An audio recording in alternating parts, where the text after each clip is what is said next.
Good morning everyone. Guys, last class में हम लोगों ने चैप्टर 8 स्टार्ट करा था। मैं सिर्फ थोड़ा सा एक इंट्रोडक्शन दे दूं ताकि जिन्होंने लास्ट क्लास अटेंड नहीं करी होगी उन्हें भी आज की क्लास समझ आ जाए। हमारे चैप्टर 8 का नाम है मनी मार्केट। अगर आपने पहले कभी इकोनॉमिक्स पढ़ी है 11th या 12th में, तो आपका एक चैप्टर हुआ करता था मनी एंड बैंकिंग। ठीक है, उसमें शायद आपने पढ़ा होगा, there are two types of bank, commercial bank, central bank. RBI के फंक्शंस होते हैं print more currency. Commercial bank के फंक्शन होते हैं एक्सेप्ट डिपॉजिट, लेंडिंग मनी। ये है सब मनी और उसी से रिलेटेड है ये। ऑल्दो काफी सारे न्यू टॉपिक्स हैं अब सीए में, बट ये उसी बेस का चैप्टर है। ठीक है, money market.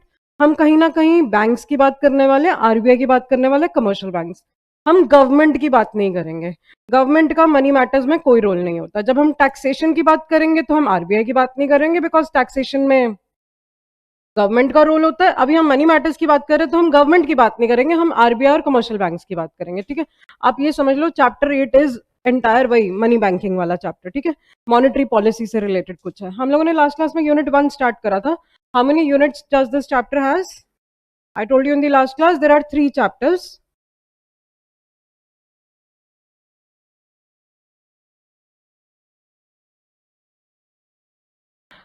Chapter 8 money market में there are 3 chapters, sorry 3 units. तीनों यूनिट्स के नाम भी आज बता देती हूँ, फिर आपको याद रहेगा। डिमांड फॉर मनी, ठीक है, आपको लिखने की जरूरत नहीं है, बुक में लिखा हुआ है। सप्लाई ऑफ मनी, मनी कौन डिमांड करता है, मनी कौन सप्लाई करता है। और थर्ड यूनिट है आरबीआई। ये डिमांड और सप्लाई को मैनेज करने के लिए हमारी कंट्री में एक पॉलिसी बनती है जिसका नाम है मॉनेटरी पॉलिसी। तो ये हमारे 3 यूनिट्स हैं। ठीक है, मैंने लास्ट क्लास में डिमांड फॉर मनी स्टार्ट करा था। यूनिट का नाम है कॉन्सेप्ट ऑफ मनी डिमांड। हम डिमांड फॉर मनी भी बोल सकते हैं, एक ही बात है। डिमांड फॉर मनी का मतलब ये नहीं है कि हमें हमारी लाइफ में, मैम मुझे बहुत पैसे कमाने हैं, मुझे बहुत अमीर बनना है। Demand for money means people in the country, citizens of our country, they want liquidity in their hands for everyday purpose. आपको और मुझे रोज कैश चाहिए होता है फॉर वेरियस पर्पसेस। कभी कभी नेसेसिटी चीजें परचेज करने के लिए, कभी कभी लग्जरी चीजें परचेज करने के लिए, कभी कभी सर्विसेज की पेमेंट करने के लिए। बिजली का बिल आया हुआ है, पानी का बिल है, आईजीपी की फीस पे करनी है। कभी कभी कुछ मेडिकल इमरजेंसीज के लिए भी, कि वहां पे हॉस्पिटल का बिल है, वहां का बिल पे करना है। We demand for money means I need money. Please tell me who supplies us money, you or I? हमारे घर में प्रिंटिंग मशीन होती है, हम किसी दुकान से जाके खरीदते हैं या आरबीआई? आरबीआई इंडिया में मनी सप्लाई करता है और कमर्शियल बैंक्स उसी को थोड़ा और स्मूथ करता है और बढ़ावा देता है। अगर आपके पास पैसों की कमी है तो you can go to commercial banks, वो आपको लोन दे देंगे।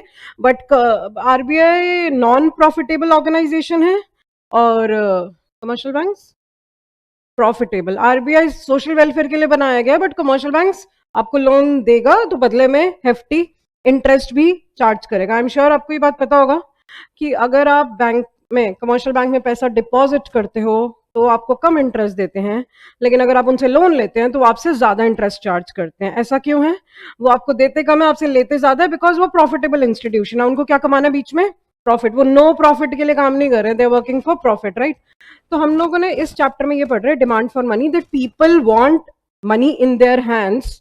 ठीक है, अब आज की क्लास में हमने इस टॉपिक से स्टार्ट करना है। मैंने आपको लास्ट क्लास में बताया था हमें total 6 theories for demand, 6 theories of demand for money पढ़नी है। हमें टोटल कितनी थ्योरीज पढ़नी है? 6। I am sure you can see कि 3 थ्योरीज तो यहीं दे रखी है, 3 यहाँ पे इसलिए नहीं दे रखी है बिकॉज ये 3 बेसिक है, बाकी 3 मॉडर्न थ्योरीज हैं जिनको अभी थोड़ी देर बाद पढ़ेंगे। ठीक है, ये थोड़ा सा डिफिकल्ट है बिकॉज अगर आप नोट करो, quantity theory of money, Fisher, Cambridge approach, liquidity preference theory, ये नहीं पढ़ा आपने 11th-12th में मनी बैंकिंग के चैप्टर्स में, तो बिल्कुल नया है। थोड़ा सा डिफिकल्ट भी लग सकता है बच्चों को, इसलिए थोड़ी देर तो साइड बाय साइड कुछ नहीं लिखेंगे बुक में, सिर्फ स्क्रीन पे ध्यान देंगे। I will give you time to note down. ठीक है, सबसे पहली चीज तो ना हम इन थ्योरीज के नाम स्टडी करते हैं। सबसे पहला नाम क्या है? Classical theory. Please tell me, classical और नियो क्लासिकल में से कौन सी पुरानी होगी, कौन सी मॉडर्न होगी? क्लासिकल सबसे पुरानी थ्योरी है, उसके बाद कौन सी आई थी? नियो क्लासिकल, उसके बाद कौन सी आई? केनेजियन थ्योरी। ठीक है, आपको थ्योरीज के नाम याद रखने हैं। क्या सिर्फ क्लासिकल थ्योरी एक ही नाम दे रखा है और भी नाम दे रखे हैं? हमें सारे नाम याद रखने हैं। क्यूटीएम, क्यूटीएम की फुल फॉर्म इन्होंने नेक्स्ट लाइन में दे रखी है quantity theory of money. It was given by in the year. QTM में एक हमें इक्वेशन ऑफ एक्सचेंज भी पढ़ना है, ठीक है, अभी हम पढ़ेंगे. इन्होंने कहा क्या था? फिशर सेड, फिशर एक इकोनॉमिस्ट का नाम है. इनफैक्ट हमें ना पूरा नाम याद रखना है, फिशर नहीं, हमें नाम याद रखना है अरविंग फिशर. इरविंग नहीं बोलते इसको, अरविंग बोलते हैं. अरविंग फिशर बुक, इन्होंने एक बुक पब्लिश करी है, बुक का नाम भी याद रखना है, परचेजिंग पावर ऑफ मनी. कौन से ईयर में? 1911 में. कह रहे this is one of the oldest theories of money. Ma'am इन्होंने कहा क्या था? इन्होंने ये कहा था that people want money for transaction motive. For transaction motive. Can you guess the meaning of the word transaction motive? People want money for transaction motive. Means what? Exactly to buy. अगर मैं ऐसे short form लिखती हूँ क्या आपको समझ आता है? G oblique S means goods and services. हमें डेली बेसिस पे गुड्स एंड सर्विसेज खरीदने के लिए पैसे चाहिए होते हैं. ये सबसे बेसिक थ्योरी है, पुराना फंक्शन है. जैसे जैसे वक्त आगे बीता तो हमें समझ आया. मार्शल सेड, मार्शल का पूरा नाम क्या पढ़ा हुआ आपने? जैसे जैसे वक्त आगे बीता, सदियां आगे बीतती, लोगों की प्रॉब्लम्स बढ़ी. Alfred Marshall said people hold money for two purposes. Fisher जो आप कह रहे हो वो तो सही है, people want money for transaction, but people also keep extra money with them for what do you mean by precaution?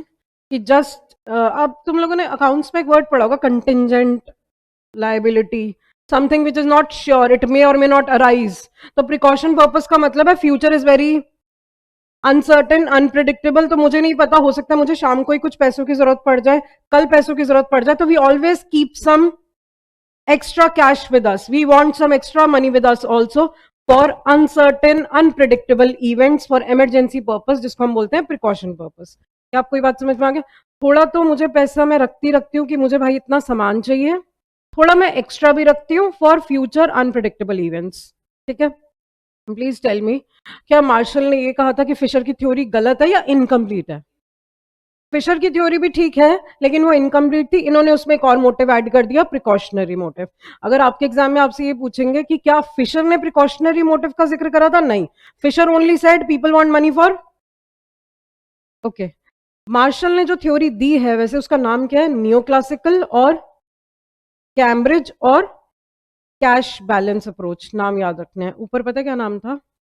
क्यूटीएम, quantity theory of money. इसमें मैं आपको एक इक्वेशन ऑफ एक्सचेंज भी पढ़ाऊंगी जो अभी हम आगे पढ़ेंगे. मैं ना अभी आपको सिर्फ नाम बता रही हूँ, एक्सप्लेनेशन तो हमने आगे पढ़नी है. ठीक है, इसके बाद एक और अल्फ्रेड मार्शल के साथ ना और भी कई इकोनॉमिस्ट का नाम है. सबके नाम याद होते तो बढ़िया, नहीं तो मैंने एक ही हाईलाइट कर देती हूँ जिसको आपने याद रखना है, which is Alfred martial.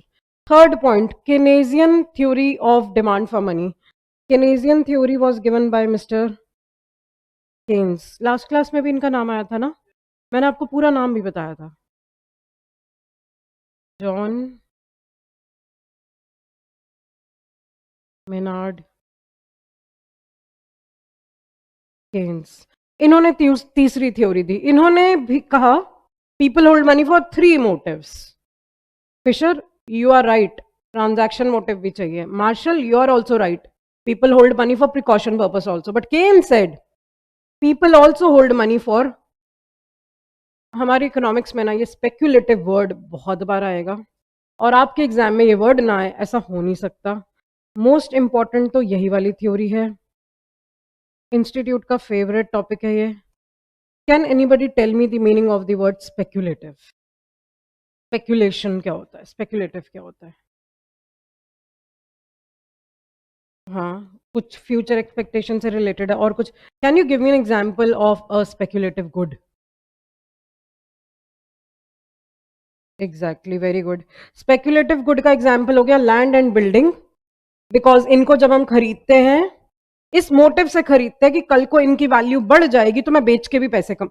Basically speculative होता है पैसे से पैसा कमाना, पैसे से पैसा. आज के बाद से मैं आपसे पूछूंगी what is speculative goods? Ma'am, they are purchase to earn more money so that when such assets की market value gets appreciated we'll earn capital gains. For example, property के अलावा बताओ. Stock market, share market, gold, yes, gold हो गया, share market हो गया, property. Why do I buy shares? Because I want to eat them, because I want to wear them, because I want to study from them? No, my purpose is solely to earn more money. जब उनकी value बढ़ जाएगी. फिर इसको speculative पता क्यों बोलते हैं? क्योंकि गिर भी सकती है. आर यू श्योर कि आज जो बिल्डिंग आप खरीदोगे वो साल बाद, 2 साल बाद, 10 साल बाद बढ़ेगी? नहीं, डेप्रिशिएट भी हो सकती है बिकॉज ऑफ मल्टीपल रीजन. हो सकता है जब आपने खरीदी थी वो बिल्डिंग, बड़ी खुला डुला इलाका था, बहुत अच्छा था, पहाड़ भी दिख रहे हैं यहाँ से, सब बढ़िया. और अब 10 साल बाद आसपास इतनी कंस्ट्रक्शन हो गई है कि आपका घर बिल्कुल क्लोज हो गया कि 10 साल बाद उसकी वैल्यू बढ़ने के बदले में उसकी वैल्यू कम हो गई है. This is also possible. भाई 1-2 क्लास में तो मैम कुछ नहीं कहेंगे, उसके बाद मैम टोकना शुरू कर देंगी कि हमें क्लास में टाइम से आना है. मेरे से पहले क्लास में सारे बच्चे आ जाने चाहिए. मुझे लेट आना अलाउड है, तुम लोगों को लेट आना अलाउड नहीं है. My class will start approximately around 9-10 only, not at 9. Please make sure कि 9-10 से पहले सारे बच्चे क्लास में हों. All right, what is speculative motive? अब स्क्रीन पे समझो इस बात का मतलब क्या कह रहे हैं. कह रहे हैं लोगों को पैसा चाहिए होता है to buy day to day transaction करने के लिए.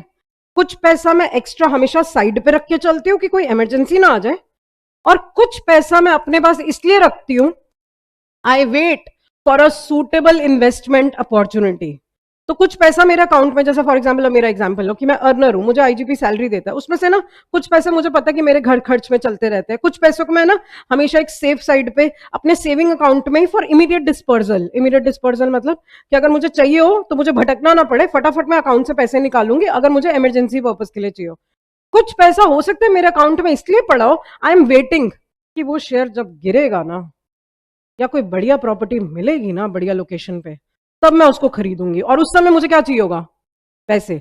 तो मेरे पास पैसे 3 पर्पस से पड़े. पहले रोजमर्रा के खर्चों के लिए, कुछ मैं एक्स्ट्रा प्रिकॉशन के पर्पस के लिए लेती हूँ, और कुछ पैसा मुझे इसलिए भी चाहिए होता है बिकॉज मुझे पैसे से पैसा कमाना है. मुझे पैसे से पैसा भी कमाना है, इसलिए भी मुझे पैसा चाहिए होता है. और ये सबसे थर्ड मोटिव है. अच्छा, please tell me, is it necessary कि everybody has so much money कि वो थर्ड मोटिव तक पहुंच पाए? ऐसा भी हो सकता है कि कुछ लोगों के पास सिर्फ इतना ही पैसा है. Do you understand hand to mouth? आज कमाया, आज ही वो ट्रांजैक्शन पर्पस के लिए खा लिया, उनके पास प्रिकॉशन भी नहीं होता, उनके पास स्पेकुलेटिव. तो इस बात का मतलब पता क्या है? जिन लोगों की इनकम ज्यादा होती है ना, उनके पास ट्रांजैक्शन के लिए भी पैसा ज्यादा होता है, प्रिकॉशन के लिए भी ज्यादा होता है, और स्पेकुलेटिव के लिए. और जिनके पास इनकम कम होती है, हो सकता है उनके पास स्पेकुलेटिव के लिए पैसा ही ना हो और उनके पास प्रिकॉशन के लिए भी पैसा ना हो, लेकिन उनके पास पैसा सबसे पहले हम कहाँ खर्च करेंगे? For transaction motive. क्या आपको तीनों वर्ड्स के मीनिंग समझ आ गए? एक चीज और जो मुझसे स्किप हुई, केनेजियन थ्योरी का दूसरा नाम भी बहुत इंपॉर्टेंट है. It is known as liquidity. It is known as liquidity preference theory. We hold money for 3 motives. Keynes said transaction, precaution and for speculation. Now please tell me, अगर bank में FD पे interest rates बढ़ गए तो what would I do? I'm giving you option. I would keep all the money in my hands or invest it in the bank. तो तब speculative motive के लिए मैं हाथ में नहीं रखूंगी कैश, जो हाथ में पड़ा था मैं उसको फटाफट इन्वेस्ट कर दूंगी because I found a suitable investment opportunity. समझ आई आपको ये बात? ठीक है. इन तीनों वर्ड्स के मीनिंग ना आपकी बुक में पेज नंबर 199 पे देखो, एक फ्लो चार्ट बना हुआ है. Please come to page 199. जिनके पास बुक नहीं है स्क्रीन से पढ़ेंगे. पेज नंबर 199 पे आपको एक टॉपिक दिख रहा होगा, Keynesian theory of demand for money. Keynes, John Maynard Keynes. अगर येलो हाइलाइटर जिनके आज ऐसा कोई है जिसके आज फर्स्ट क्लास है मेरे साथ? है कोई ऐसा बच्चा? Okay okay okay. मैं स्क्रीन पे जो भी येलो से हाईलाइट करती हूँ, it means these are all past CA exam question. और मैं अभी ये कहने वाली थी कि इसको तो येलो हाइलाइटर से ऊपर भी कुछ हाईलाइट पॉसिबल होता तो मैं वो करती कि this is so important. I will write 5 star next to this. John Maynard Keynes की बुक का नाम याद रखेंगे. इन्होंने बुक कौन से ईयर में लिखी थी? 1930. थोड़ी देर पहले भी कोई ईयर आया था, 1911. वो किसका आया था? फिशर का. अर्विंग फिशर ने बुक लिखी थी और बुक का नाम था परचेजिंग पावर ऑफ मनी. याद आया आपको? अर्विंग फिशर ने बुक लिखी थी परचेजिंग पावर ऑफ मनी 1911. मैं बता दूं इसमें इन्होंने यही लिखा था, that people hold money for transaction purpose, right. और केन्स ने जो बुक लिखी है, general theory of employment interest in money. अब मेरी एक बात ध्यान से सुनेंगे. मैं अभी आपसे 1 महीने बाद पूछूंगी ना कि केन्स की बुक का नाम बताओ, तो बच्चे क्या-क्या गलतियां करते हैं वो सुनो। पहली बात तो आपके एग्जाम में ऑप्शंस आएंगे ना, 4 ऑप्शंस। ऑप्शंस में ना ऐसे होंगे, स्क्रीन पे समझना। General theory of employment money and interest, interest employment and money. आपको पता है बुक का नाम जो है वही का वही होता है, हम उसको शफल। बिजनेस इकोनॉमिक्स है तो बिजनेस इकोनॉमिक्स, इकोनॉमिक्स बिजनेस नहीं कर सकते, राइट। आपको याद रखना है वर्ड्स क्या है, एम्प्लॉयमेंट, इंटरेस्ट एंड मनी। और इसको याद करने का तरीका है, क्या याद करने का तरीका है? डिक्शनरी में पहले ई आता है, फिर आई आता है। समझ गए, डिक्शनरी ऑर्डर में है एम्प्लॉयमेंट, इंटरेस्ट और मनी। दूसरी गलती जो बच्चे करते हैं, उनको लगता है आई से इंटरेस्ट नहीं, आई से इनकम है, और ऑप्शन में भी पक्का आएगा एम्प्लॉयमेंट, इनकम एंड मनी। उस समय फिर दोनों ऑप्शन अच्छे लगते हैं, इंटरेस्ट भी और इनकम भी। प्लीज याद रखना, केन्स ने स्पेकुलेटिव पर्पस की बात की थी। स्पेकुलेटिव में मैंने अभी आपको भी एग्जांपल दिया था ना, एग्जांपल दिया था कि बैंक में इंटरेस्ट रेट बढ़ गया, I want a lot of interest income. Interest income होती क्या है? पैसे से पैसे कमाने वाली ना। तो प्लीज याद रखना, आई से इनकम नहीं है, आई से इंटरेस्ट है। और तुम्हारे दिमाग में और भी बड़े सारे वर्ड्स आ सकते हैं ई आई एम से, वो सब तुम्हें ऑप्शंस में भी दिख जाएंगे। करेक्ट नाम याद रखना, general theory of employment, interest and money. Book बहुत इंपॉर्टेंट है केन्स की। And this book was given in the year 1930. ठीक है।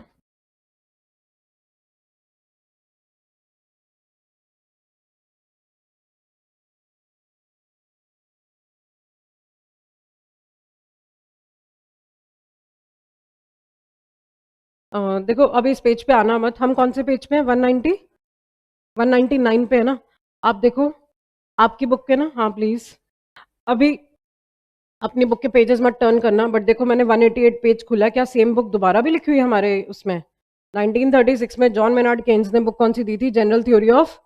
ये मैं आपको इसलिए दिखा रही हूँ, कोई चीज अगर हमारी बुक में 2 बार होती है ना तो वो एक्स्ट्रा इंपॉर्टेंट हो जाती है।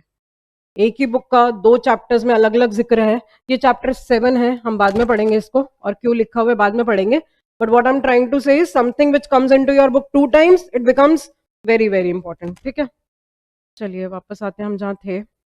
आप मुझे बात बताइए, according to Keynes people hold money for, देखो अभी इस बार इन्होंने क्लियरली लिखा, people hold cash for, demand for money means I want cash. कह रहे people hold cash for 3 motives, for transaction, precautionary and speculative.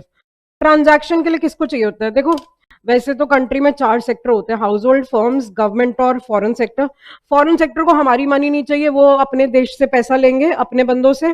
Government को पैसों की नीड नहीं होती, गवर्नमेंट तो हमसे ही पैसा कमाती है। आपको पता है गवर्नमेंट को पैसे की नीड कब होती है? जब हमारे पास पैसे की कमी होती है। जब कोई पुअर बंदा होगा तो गवर्नमेंट के पास आएगा, नहीं तो हमें गवर्नमेंट नहीं चाहिए। Mainly there are 2 sectors in the economy, हम लोग आपस में या तो हम हाउस होल्ड होते हैं और या हम firm, and I think most of the time हम दोनों होते हैं। अभी मैं फर्म का रोल निभा रही हूँ, घर जाके मैं हाउस होल्ड, मैं कंज्यूमर बन जाती हूँ। अभी मैं प्रोड्यूसर हूँ, घर जाके मैं कंज्यूमर बन जाती हूँ, राइट। हाउस होल्ड और फर्म्स। कह रहे people need money for 2 purpose, they need for personal purpose also and they need for, इसका मतलब वही है, हम कभी कभार एज अ कंज्यूमर गुड्स खरीदते हैं, और कभी कभार मुझे पैसा चाहिए होता है मेरी दुकान के रॉ मटेरियल खरीदने के लिए। समझ आ गया? आई थिंक तुम लोगों ने 12th स्टैंडर्ड में पढ़ा होगा फाइनल गुड्स, इंटरमीडिएट गुड्स।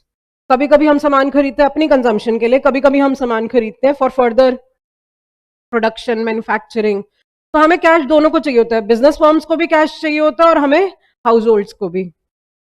याद रखेंगे, transaction motive means I need cash for both purpose, personal and. अब एक और चीज जो बहुत इंपॉर्टेंट है, समझे ध्यान से। हमारी बुक में जब भी वर्ड आएगा फंक्शन ऑफ, जो कि बहुत बार आएगा इकोनॉमिक्स में, function of, your marks in the CA exam in September is a function of the hours you spend at IGP. क्या मतलब हुआ इसका? कि वो उस पर डिपेंड करेगा। फंक्शन ऑफ जब भी वर्ड आता है ना, इसका मतलब होता है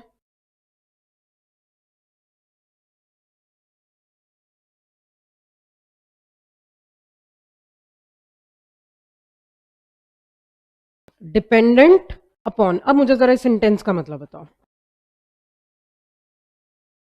एग्जैक्टली डिमांड हमारी इनकम पे किस चीज की डिमांड? ट्रांजैक्शन डिमांड, मतलब हम कितना पैसा अपने पास रख रहे हैं for buying goods and services, it depends upon my income. Please tell me, जिनकी इनकम ज्यादा होती है वो शायद महंगा सामान खरीदते हो, जिनकी इनकम ज्यादा है उनके खर्चे ज्यादा है, जिसकी इनकम ज्यादा है वो अपनी जेब में पैसे भी ज्यादा रखेगा क्योंकि उसका लिविंग स्टैंडर्ड हाई होगा, राइट। कह रहे transaction demand is directly related to your level of income. तुम लोगों ने ना 11th में इलास्टिसिटी ऑफ डिमांड पढ़ा होगा। इनकम इलास्टिक का मतलब यही है, it is dependent on your income. What is dependent on your income? Transaction demand for money. अगर आपकी इनकम ज्यादा होगी तो ट्रांजैक्शन के लिए हमारी डिमांड फॉर मनी भी ज्यादा होगी। क्या आपको ये बात समझ आ रही है? बट मेरा एक डाउट है, जनरली लोग अपनी इनकम का 100% ट्रांजैक्शन में स्पेंड कर देते हैं या we have tendency to save also? हम लोग पता है क्या करते हैं, अपनी इनकम का कुछ परसेंटेज, स्क्रीन पे देखो इन्होंने क्या लिखा है, एक इनकम का इकोनॉमिक्स में सिंबल क्या होता है? वाई। कह रहे इनकम का कुछ परसेंटेज, के इज अ परसेंटेज, स्मॉल के इज अ परसेंटेज। कह रहे इनकम का कुछ परसेंटेज हम अपने पास ट्रांजैक्शन पर्पस के लिए निकाल लेते हैं। फॉर एग्जाम्पल इनकम 1 लाख है तो उसका 10%, 10 कम हो गया वैसे, 50%, 50,000 हो गया, वो मेरा ट्रांजैक्शन डिमांड फॉर मनी है। मुझे आप एक बात बताइए, इसका मतलब मैं कितना मनी होल्ड कर पा रही हूँ, it depends upon my level of income. Income बढ़ेगी तो मेरा अमाउंट भी, अभी मैंने 1 लाख और 50% का एग्जाम्पल लिया तो 50,000 आया, किसी का 2 लाख हो जाएगा तो 2 लाख का 50% 1 लाख हो जाएगा। सो आप ट्रांजैक्शन के लिए कितनी मनी होल्ड कर रहे हो depends upon your level of income. ये जो सिंबल लिखे हुए हैं ये हमें याद करने हैं। अच्छा मेरा एक और डाउट है, वैसे ये जो हम पढ़ रहे हैं ट्रांजैक्शन डिमांड, ये केन्स ने ही बताया था या किसी और की थ्योरी को इन्होंने सपोर्ट किया था? किसकी? ट्रांजैक्शन मोटिव तीनों ने कहा थे, पहले सबसे पहले फिशर ने कहा, फिर मार्शल ने भी कहा है और फिर केन्स ने भी उसको सपोर्ट करा। आपके एग्जाम में अगर ये इक्वेशन आती है L इज इक्वल टू के वाई, इसका मतलब ये होता है L इज ट्रांजैक्शन पर्पस के लिए आपको कितना पैसा चाहिए, is a percentage of your income जो आपको चाहिए फॉर ट्रांजैक्शन पर्पस। क्लियर है ये चीज? सेकंड पढ़ते हैं, प्रिकॉशनरी मोटिव। पढ़िए बताइए आपको समझ आ रहा है?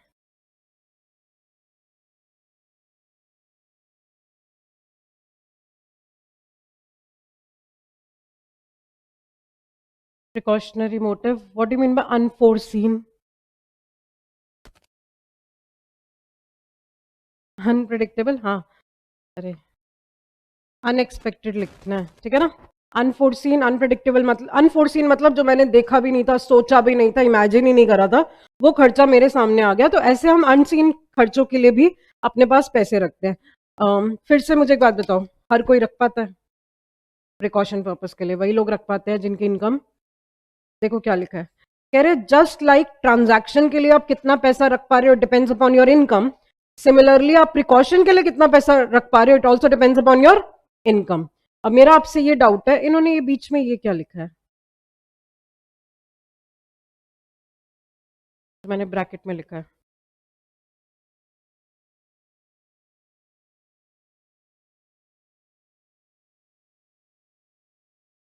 अरे नहीं कुछ और कह रहे हैं।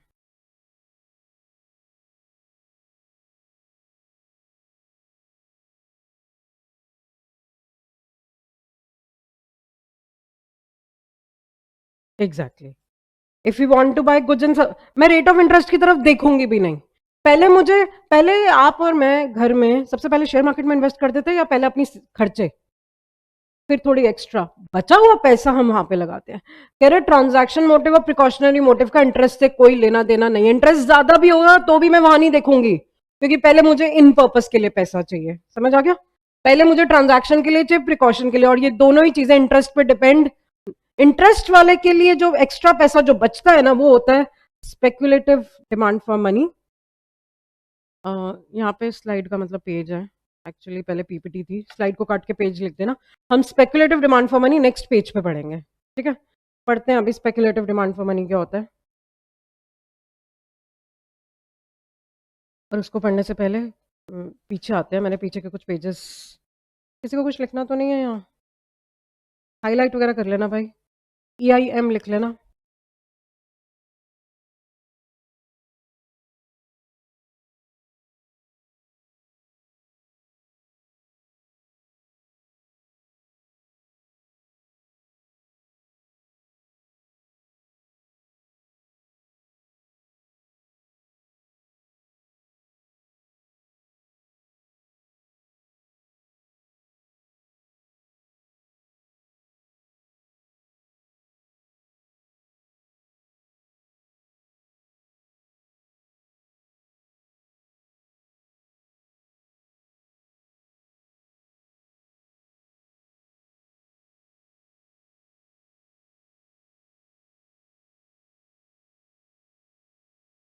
ऑल राइट, अब पिछले पेज पे वापस आएंगे बिकॉज अभी हमने वो पढ़ी नहीं है classical theory. I am on page number 198। अभी हमने पेज 198 नहीं पढ़ा ना, हम ऊपर।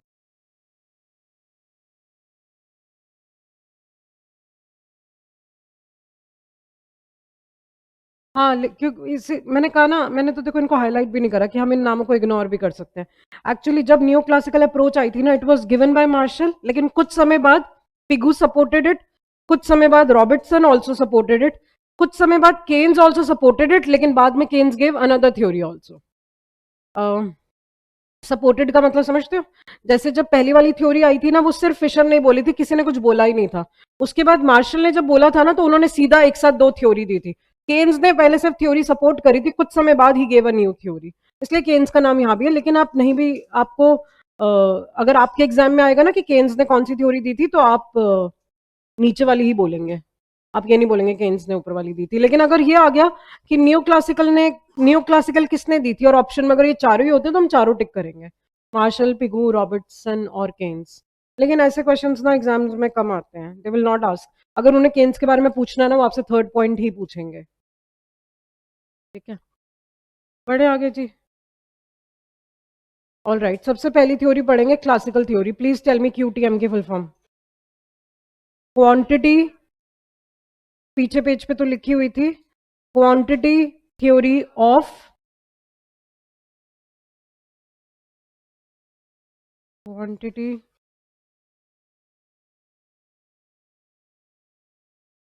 quantity theory of money. This theory was given by Irving Fisher of, देखो इन्हें पूछना तो नहीं चाहिए कि अर्विंग फिशर कौन सी यूनिवर्सिटी को बिलोंग करता है, पर आईसीआई कुछ भी पूछ सकता है। सो अर्विंग फिशर कौन सी यूनिवर्सिटी को बिलोंग करते थे? Yale University. और उन्होंने बुक लिखी थी purchasing power of money, which was published in 1911। Keynes की बुक का ईयर 1936। अच्छा, मैं एक चीज और बोलूंगी, मेरे को एक बात बताइए, क्या मैं चैप्टर 8 हर क्लास में 4 महीने तक पढ़ाती रहूंगी, या I will move on to the next chapter also?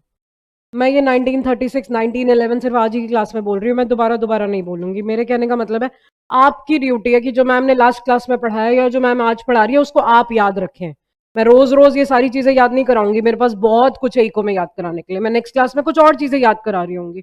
Learning है और आपकी ड्यूटी है डेली रिवाइज करना, रीड करना, ताकि हम ये चीजें भूले ना। आपका एग्जाम सितंबर में है, सिलेबस इतना ज्यादा होता है कि हम मसा उसको पूरा कर पाते हैं, बच्चे से संभलता ही नहीं है, क्योंकि 4 सब्जेक्ट्स है।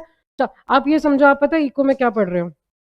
11th की इको भी होगी, 12th की भी होगी, और एक्स्ट्रा चैप्टर्स भी होंगे। सिमिलरली चारों सब्जेक्ट के पास है। लॉ तो एक ऐसा सब्जेक्ट है जो पहले आपने कभी पढ़ा ही नहीं है, तो बच्चे पे बर्डन ज्यादा आ जाती है। सो मेक, तभी इसीलिए क्लासेस इतने एडवांस में स्टार्ट होती हैं, और हम अगस्त में सितंबर के अटेम्प्ट के लिए तैयारी नहीं कर सकते हैं।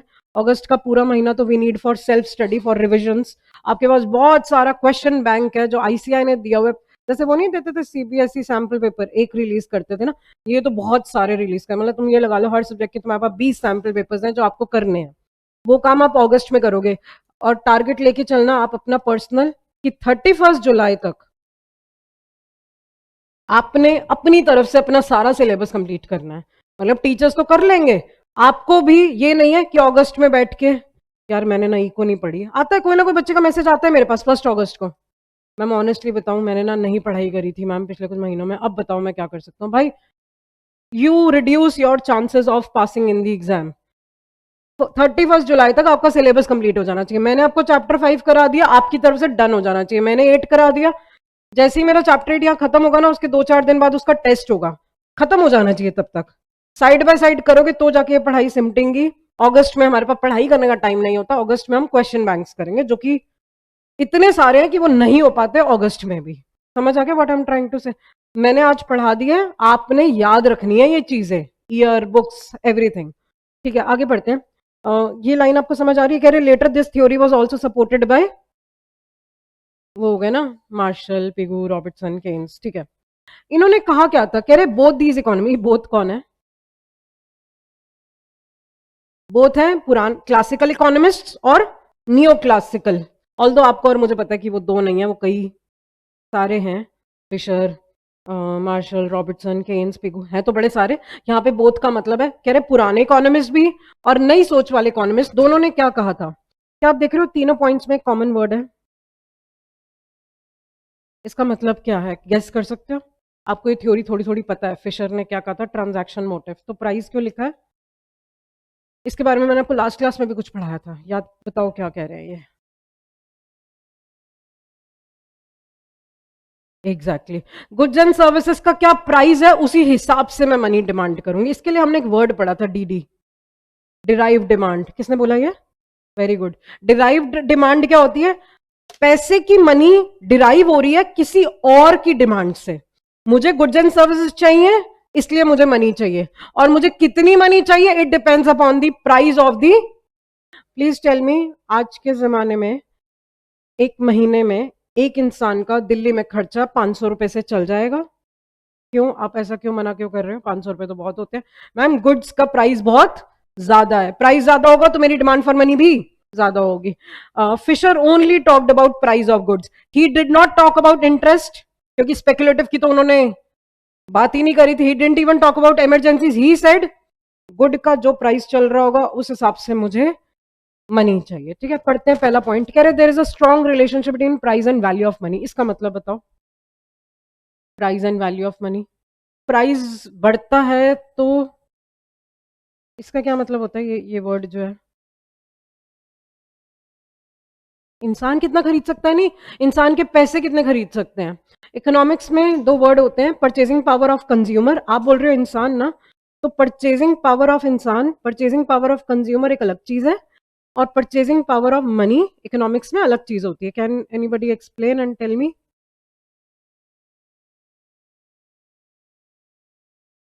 सेटिस्फैक्शन कहाँ से आ गई बेटा?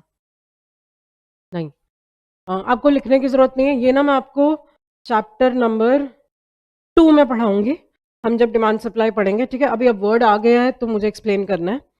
इकोनॉमिक्स में दो टाइप की इनकम होती है, एक मनी इनकम और एक real income. Late us assume, मैं आपको कह रही हूँ पिछले महीने तक मेरी सैलरी 1 लाख रुपए थी, इस महीने से 2 लाख रुपए हो गई है। 2 लाख नहीं लेते, 1 लाख से 1.5 लाख हो गई है, प्लस 50,000 रुपीज हो गई है। सो I will say my money income has increased. What has increased? My money income, क्योंकि मेरे हाथ में नोट बढ़ गए हैं। ठीक है, now what is your real income ma'am? Market में प्राइस बढ़ गए हैं गुड्स के, मेरे हाथ में 1 लाख रुपए है, पहले भी 1 लाख था, इस महीने भी 1 लाख है, अगले महीने भी 1 लाख ही होगा। पर क्योंकि मार्केट में प्राइस बढ़ते जा रहे तो मुझे मेरे पैसे कम लगने जा रहे हैं, बिकॉज पहले मैं इन्हीं पैसों से ज्यादा सामान खरीद पाती थी, अब मैं इन पैसों से कम सामान। मेरी परचेजिंग पावर चेंज नहीं हुई, मेरे हाथ में आज भी 1 लाख है, पहले भी 1 लाख थे, मेरी परचेजिंग पावर सेम है, मेरी मनी इनकम सेम है। मेरे नोटों की परचेजिंग पावर चेंज हो गई है, बिकॉज नोटों की purchasing power depends upon the price of the goods. मतलब जब प्राइस बढ़ता है ना तो परचेजिंग पावर ऑफ मनी कम हो जाती है।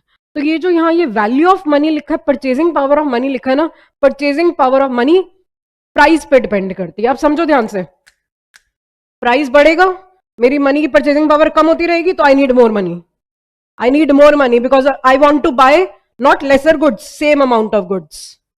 मेरे पास 1 लाख रुपए है, गुड्स महंगे होते जा रहे हैं, मेरे को सामान कम मिल रहा है, पर मुझे सामान ज्यादा चाहिए तो मैं पैसे बढ़ा दूंगी। अब समझ में आ गया, मुझे सामान ज्यादा चाहिए तो मुझे पैसे भी ज्यादा चाहिए होंगे।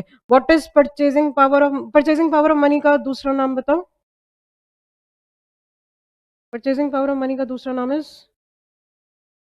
मनी नहीं, real income. Purchasing power of money हमारी रियल इनकम होती है। और आप लोगों को ये समझ आता है जो मैंने लिखा है, मैथ्स ये इक्वेशन समझ आती है?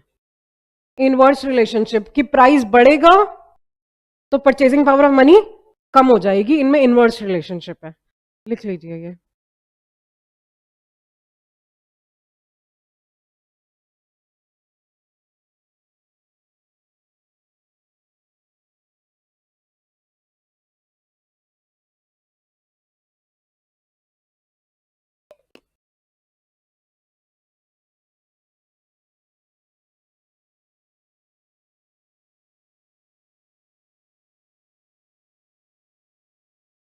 आपके एग्जाम में प्राइस लेवल की बात होएगी तो फिशर की ही बात हो रही होगी। Fisher only talked about prices, Fisher only talked about prices. Fisher did not talk about interests. Interest समझ आ गया. स्पेकुलेटिव की तो फिशर ने बात ही नहीं करी थी. He talked about prices. Now please tell me, अगर मार्केट में प्राइजेस बढ़ जाएंगे तो मनी की परचेसिंग पावर कम हो जाएगी, इसलिए मुझे और पैसा चाहिए, इसलिए मुझे और पैसा. आई थिंक हमने ये चीज लास्ट क्लास में इस टेबल में भी पढ़ी थी कि अगर गुड्स के प्राइसेस बढ़ जाएंगे तो मेरी डिमांड फॉर मनी बढ़ जाएगी. हमने बीच की बात नहीं पढ़ी थी कि क्यों मुझे एक्स्ट्रा मनी चाहिए, क्योंकि प्राइस बढ़ने से मेरी मनी की परचेसिंग पावर कम हो गई. So I need more money to be able to buy same quantity of goods and services. समझ आ गया? क्लियर है? आगे बढ़े. क्या आप ये याद रखोगे? Real income. अब पता है, याद, मैं तुम सभी एक महीने बाद पूछूंगी ना, बेटा व्हाट इज रियल इनकम, हमारा सारा ध्यान इस इनकम पे ही जाता है. इनकम, असली वाली इनकम. पर रियल इनकम का इनकम से रिलेशन नहीं होता. रियल इनकम का प्राइस से रिलेशन होता है. रियल इनकम का प्राइस से रिलेशन होता है. मनी इनकम का इनकम से रिलेशन होता है. आप लोगों ने डिमांड वाले चैप्टर में, लॉ ऑफ डिमांड में बचपन में कुछ पढ़ा होगा. इनकम बढ़ती है तो डिमांड बढ़ती है. वो मनी इनकम की बात होती है. इनकम बढ़ रही है, कौन सी इनकम की? मनी इनकम की. रियल इनकम में हम इनकम की बात ही नहीं करते. रियल इनकम में we talk about the price of दी.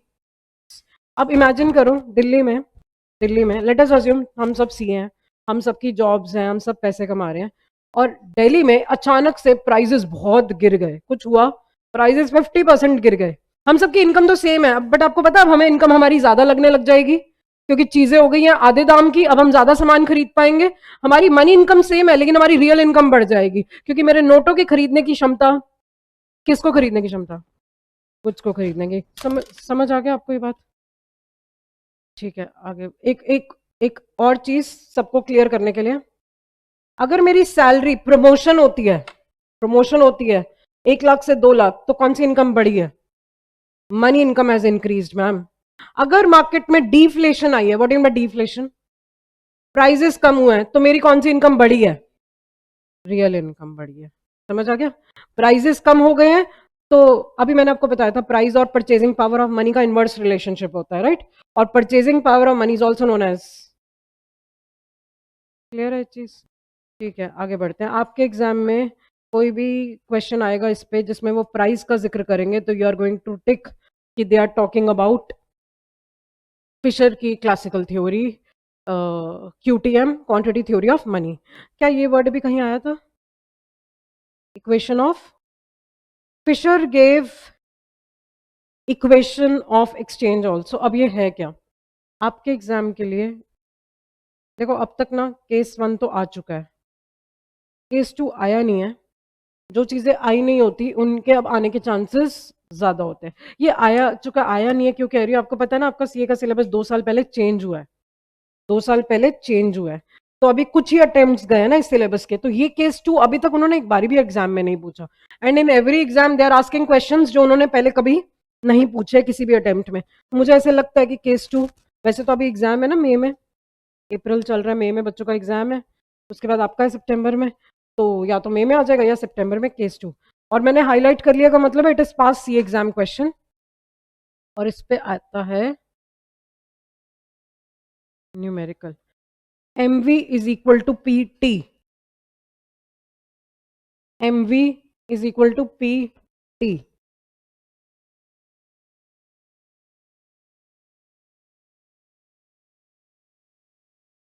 पहले तो फुल फॉर्म पता होनी चाहिए हमें. M का मतलब है मनी इन सर्कुलेशन. पैसा कितना घूम रहा है सोसाइटी में, किसने डाला है? आरबीआई ने. कौन डालता है इकोनॉमी में पैसा? आरबीआई ने. कितना पैसा पब्लिक के पास घूम रहा है? V is velocity. What do you mean by velocity of circulation? कितनी तेजी से घूम रहा है. अभी मैं आपको ढंग से समझाऊंगी, ठीक है? M इज मनी कितनी है. इनफैक्ट पता है टोटल मनी इन सर्कुलेशन का एक और भी नाम बोल सकते. Exactly, very good, last class में भी आया था. Money supply. इनफैक्ट याद रखना इकोनॉमिक्स में मनी सप्लाई का सिंबल होता है कैपिटल M. मनी सप्लाई का सिंबल होता है capital M. Money supply is money with the public, money in the circulation with the public, ठीक है, okay. What is V? Velocity of circulation, कितनी जोर से पैसा घूम रहा है, इसका क्या मतलब है कितनी तेजी से पैसा घूम रहा है। मैं यहाँ आईजीपी से पैसे कमा रही हूँ, आपको लगता है बस वो जो मुझे पैसे देते हैं मैं उसको कॉन्स्टेंटली अपने पास रख लेती हूँ, मैं खर्च करती हूँ।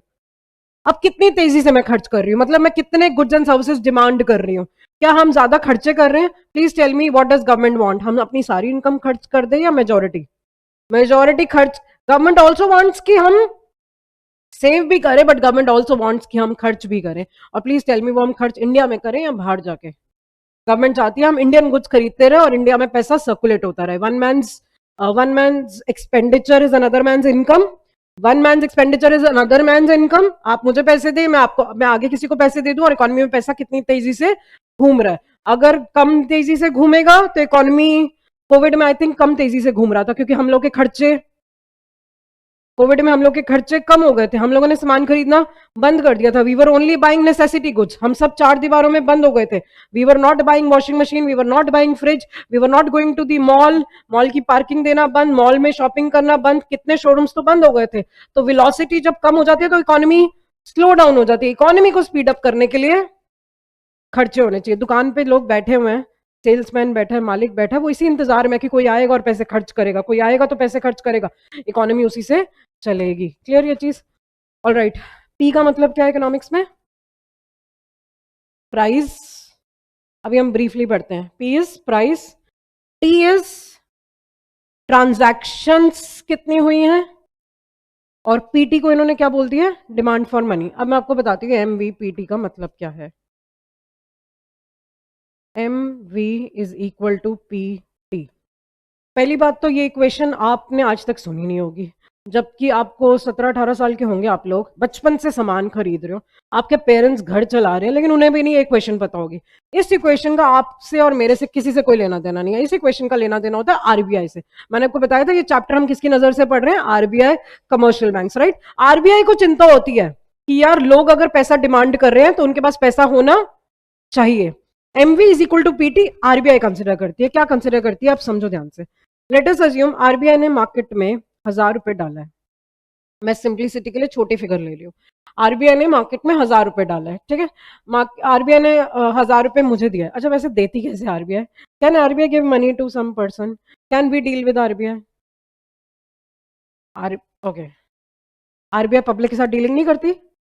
पढ़ा हुआ है तुम लोगों ने? अभी मैं बताऊंगी ना, क्योंकि यस मैम पढ़ा हुआ है तुमने। आरबीआई पब्लिक के साथ डीलिंग करती है एक जगह, open market operations. Open market होती है शेयर मार्केट।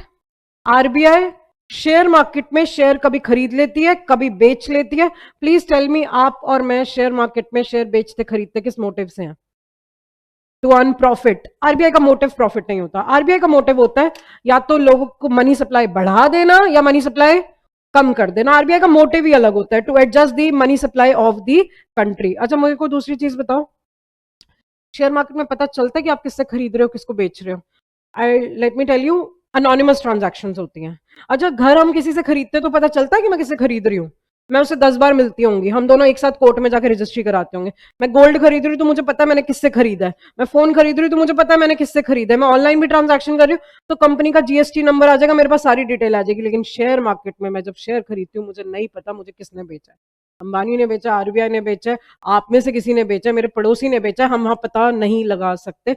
शेयर मार्केट की ट्रांजैक्शंस अनोनिमस होती है और इसी बात का फायदा उठाता है आरबीआई। आरबीआई कभी भी आ जाता है इकोनॉमी में, शेयर मार्केट में, स्टॉक मार्केट में।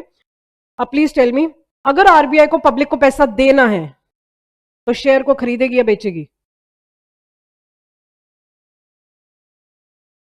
यार अगर आरबीआई शेयर बेचेगी तो पैसे ले लेगी, तब तो पैसे ले लेगी। मुझे आपको पैसे देने हैं तो मैं आपसे शेयर खरीदूंगी। I will buy shares and I will give you money. I will buy shares from you and I will give you cash. तो आरबीआई हमें पैसे देती है by purchasing shares in the share market. समझ आई ये बात? अब लेट अस अज्यूम आरबीआई ने मुझे 1000 रुपए दिए हैं, तो आरबीआई दे सकती है मुझे बाय ओएमओ। समझ गए? आरबीआई पब्लिक को पैसे देती है शेयर मार्केट से, ठीक है। आपको डीलिंग हुई, मेरे हाथ में 1000 रुपए आ गए और मैं अब इससे मैक्सिमम कितने रुपए के गुड्स एंड सर्विसेज खरीद सकती हूँ? 1000 रुपए के। लेट अस अज्यूम मैंने क्या किया, ये 1000 और मेरा ना मेरी डिमांड भी थी, मुझे चाहिए थे 1000 रुपए के गुड्स एंड सर्विसेज, मेरे पास 1000 रुपए भी आ गए, ठीक है। Now let us talk about the next person, इनको भी 1000 रुपए के गुड्स एंड सर्विसेज चाहिए। अब ये फिर से आरबीआई को कॉल करेंगे, सर 1000 रुपए दे दो। अगले को भी चाहिए, वो भी कॉल करेंगे 1000 रुपए, या जो आरबीआई ने मुझे 1000 रुपए दिए वही इकोनॉमी में सर्कुलेट होगा। अब अज्यूम करो आरबीआई ने मुझे 1000 रुपए दिए, मैंने वो आगे किसी को खर्च कर दिए, राइट। मैंने उसको एक बार घुमा दिया, मैंने तो खर्चा करा ही करा था, अब ये भी उसी नोट से दोबारा ये भी गुड्स एंड सर्विसेज खरीद पाएंगे, ठीक है। अब उसके पास आ गया वही 1000 का नोट, वो भी आगे गुड्स एंड सर्विसेज खरीद पाएंगे। वेलोसिटी का मतलब समझ गया, सर्कुलेशन, स्पीड ऑफ सर्कुलेशन, कितनी तेजी से पैसा घूम रहा है। लेट अस अज्यूम आरबीआई को अंदाजा पता होता है कि एक नोट 5 बार घूम रहा है, तो 5 बार घूमने का मतलब है 5000 रुपए तक की ट्रांजैक्शन मार्केट में हो जाएंगी। मैं इसको डिफरेंट तरीके से बताती हूँ। आप मुझे एक बात बताओ, अगर आज के दिन में 1 लाख रुपए के गुड्स खरीदे गए हैं, तो इसका मतलब जरूरी है कि 1 लाख रुपए होना चाहिए। 1 लाख रुपए के गुड्स होने जरूरी हैं, पर 1 लाख रुपए का कैश होना जरूरी नहीं है। Why? Because one man's income is another man's. कभी मैंने उस 1000 रुपए से कुछ खरीद लिया, अब 1000 रुपए तुम्हारे पास आ गए, तुमने 1000 रुपए का खरीद लिया, वो एक ही 1000 रुपए का नोट कई बार यूज, 1000 के गुड्स कई बार यूज नहीं हो सकते। मैंने 1 किलो एप्पल खरीदे, वो कई बार यूज नहीं हो सकता, वो मेरे ही हैं तो मेरे ही रहेंगे। क्वांटिटी हमें ज्यादा चाहिए, लेकिन मनी एक ही नोट को हम कई बार यूज कर सकते हैं, एक ही नोट को हम कई बार यूज कर सकते हैं। मेरे कहने का मतलब है आरबीआई ने दिए 1000 रुपए, लेकिन वो इकोनॉमी में हो सकता है 5000 रुपए तक के गुड्स एंड सर्विसेज खरीदने के काम आए। अब मेरा डाउट ये है, इन्फिनिटी टाइम यूज नहीं हो सकता? 1000 रुपए का नोट मैंने कहा 5000 रुपए तक के काम आएंगे, इन्फिनिटी नहीं। आपको पता है लीकेज होती है। आरबीआई ने मुझे 1000 दिया, मैं आगे 1000 खर्च नहीं करूंगी, मैं 200 अपने सेव कर लूंगी, मैं 800 दूंगी, वो भी शायद 200 अलग कर दे, 600 देगा, और एक टाइम आएगा कि ये पैसा खत्म हो जाएगा, ये पैसा खत्म हो जाएगा। अब वो जो मैं पैसे सेव कर रही हूँ कहाँ पड़े हैं? कमर्शियल बैंक में। कहाँ पड़े? Commercial bank. कमर्शियल बैंक फिर उसी पैसे को दोबारा दे देता है इकोनॉमी में, लोन की फॉर्म में। कमर्शियल बैंक के पास मेरे भी 200 आ गए, उसके भी 200 आ गए, उसका भी 200 आ गए, 600 700 800 1000 रुपए उसके पास भी हो गए। वो उससे लोन देगा जिसको पैसों की जरूरत है, लेकिन वो देगा एट इंटरेस्ट, वो देगा एट इंटरेस्ट। आपको क्या मेरी बातों से दो चीज समझ आई? इकोनॉमी में दो तरह का पैसा घूमता है, एक जो आरबीआई डालती है, दूसरा जो कमर्शियल बैंक्स डालते हैं। आरबीआई जो पैसा इकोनॉमी में डालती है वो हमारा अपना पैसा होता है, उधार का नहीं होता। आरबीआई मेरे को मेरा अपना पैसा देगी, कमर्शियल बैंक्स मुझे उधार का भी पैसा देती है, क्रेडिट मनी भी देती है। अच्छा मेरे को एक बात बताओ, तुम किसी शोरूम में फोन खरीदने गए हो, मोबाइल फोन, एप्पल का फोन लेने गए हो, आपको पता है उस शोरूम को, उस कैश काउंटर पे जो कैशियर खड़ा है ना, उसको पैसों से मतलब है। किससे मतलब है? भाई मुझे 1 लाख रुपए दे दे, तू अपने दे या तू उधार के दे, मुझे उससे फर्क नहीं पड़ता। मतलब इकोनॉमी में you can buy goods and services using your own money और even using the credit money, doesn't matter, it doesn't matter. Economy में दो तरह का पैसा घूम रहा है, हमारा अपना और उधार का भी। लेकिन इस इक्वेशन में मैं उधार का पैसा कंसिडर नहीं कर रही, मैं अपना पैसा कंसिडर कर रही हूँ कि मेरे पास 1000 रुपए थे और वो 5 बार सर्कुलेट होता है, ऐसा आरबीआई अंदाजा लगाती है, आरबीआई को पता होता है। तो 5000 रुपए तक की ट्रांजैक्शन हो रही हैं, 5000 रुपए तक का मनी है। What is PT? Let us assume, पहले तो मुझे ये बताओ इंडिया में कितने type of goods and services होंगे? I think I can't even list them. ढेरों गुड्स एंड सर्विसेज अवेलेबल है, ढेरों वेराइटी है, सबका प्राइस 50 तरह के ब्रांड के ब्रेड हो सकते हैं, उसमें भी आजकल इतनी वैरायटी चलती है, milk bread, white bread, brown bread, आटा ब्रेड, प्रोटीन ब्रेड, कौन सी कह रहे हो, मल्टीग्रेन ब्रेड, और भी बतेरी चीजें। अभी मैंने एक और नई टाइप की ब्रेड देखी, मैंने पहली बार देखी अभी कल परसों जेप्टो में। उसका नाम क्या लिखा हुआ था कि उसके कॉर्नर कटे हुए हैं, समझ गए? कॉर्नर्स कटे हुए हैं, उसका क्या नाम लिखा हुआ था उन्होंने, पता नहीं। वो भी एक नई टाइप की ब्रेड लॉन्च हुई थी ऑन जेप्टो कि कॉर्नर्स कटे हुए मिलेंगे आपको, समझ गए? कॉर्नर जो होते हैं ब्रेड के, हाँ सैंडविच के। लेकिन मैंने पहले कभी देखी नहीं थी कैसी ब्रेडें आती हैं, बेकरी में आती है अलग चीज़ है, लेकिन फाइनल कंज्यूमर के लिए नॉर्मल शॉप पे खैर बड़ी तरीके के ब्रेड्स, और इन सब के प्राइस भी।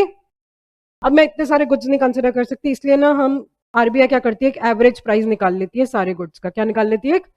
Late us assume average price है 100 रुपए, ठीक है। और टी का मतलब है टोटल नंबर ऑफ ट्रांजैक्शंस, कितनी बार लोग आके ये सामान खरीद रहे हैं। लेट अस अज्यूम 50 बार लोग आके ये सामान खरीद रहे हैं, 50, तो टोटल कितना रुपए हो गए? आरबीआई को पता है वी नीड 5000 रुपीज। स्क्रीन पे समझो, 100 रुपए की चीज है, 50 लोग इसको खरीदेंगे, हमें 5000 चाहिए। बट प्लीज टेल मी, हमें 5000 एक्चुअली में चाहिए या कम से भी गुजारा हो जाएगा?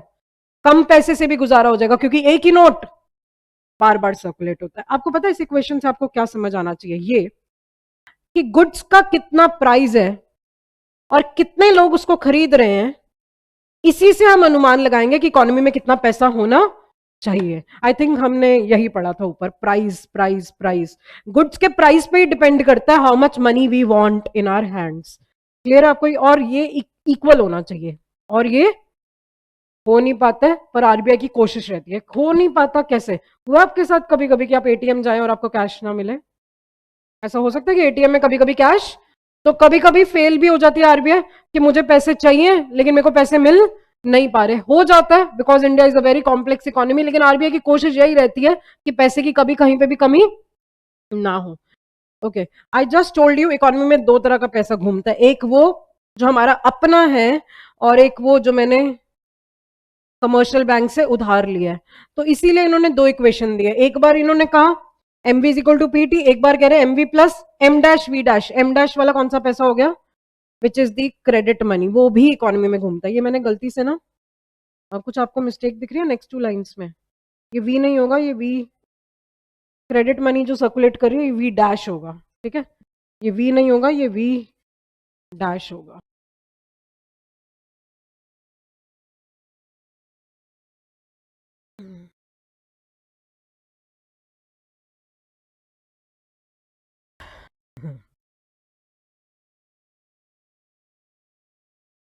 मुझे जरा इस लाइन का मीनिंग बताना। मैंने आपको फंक्शन का मीनिंग क्या बताया था? Dependent upon relationship. और टी का मतलब क्या है? Number of transactions. कितना सामान आप खरीद रहे हो, it is dependent upon your income. इन्होंने नेशनल पे क्यों ले लिया? मैंने कहा ना, आरबीआई को एक एक बंदे की चिंता नहीं है, आरबीआई को पूरे देश की, कि पूरे देश में अगर इनकम ज्यादा होगी तो पूरे देश की ट्रांजैक्शंस भी ज्यादा होंगी। हम कितने गुड्स खरीद रहे हैं, it depends upon our income, it depends upon our income. I think इसी से रिलेटेड इन्होंने नेक्स्ट उसमें भी लिखा है, जितनी ज्यादा ट्रांजैक्शंस होंगी, टी होंगी, उतनी ही ज्यादा हम डिमांड फॉर मनी भी करेंगे। समझ आ गया? जितने ज्यादा मैं गुड्स एंड सर्विसेज खरीदूंगी उतना ज्यादा मुझे पैसा भी चाहिए इकोनॉमी में। क्या आपको ये सब समझ आ गया?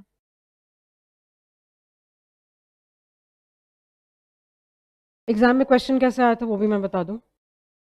एग्जाम में क्वेश्चन लिखना नहीं, बस एक आपको आइडिया दे देती हूँ। एग्जाम में क्वेश्चन ऐसे था, calculate average price level if money supply is ₹1000, velocity of circulation is 2 times, and the total number of transactions is 200. अब पहली बात तो इंस्टीट्यूट आपकी मदद नहीं करेगा कि M V is equal to P T question में दे दे और ये भी बता दे एम क्या है, वी क्या है, पी क्या है। ठीक है, वो तो आप ही को ढूंढना पड़ेगा। अब इस क्वेश्चन में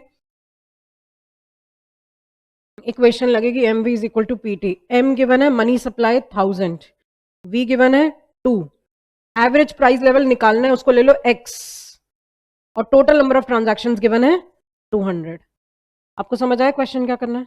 इतना सिंपल सा क्वेश्चन था, लेकिन बच्चे कर नहीं पाए। उसका रीजन बता दूं, बच्चों को ये जज ही नहीं हो पाया कि वी है, टी क्या है, और इसमें कौन सा चैप्टर लग रहा है, कौन सी इक्वेशन लग रही है, क्योंकि क्वेश्चन में कहीं मेंशन नहीं था कि ये क्लासिकल थ्योरी का क्वेश्चन है। जब पहली बार ये, और मुझे लगता है आपके एग्जाम में एम डैश वी डैश भी आएगा, क्रेडिट मनी भी गिवन होगी और उसका भी वेलोसिटी गिवन होगा, क्योंकि ये वो पूछ चुके हैं। अब अगली चीज वो केस 2 पूछेंगे। समझ आ गया? आपको वैल्यूज गिवन होंगी, मोस्टली कोई एक चीज कैलकुलेट करनी होगी।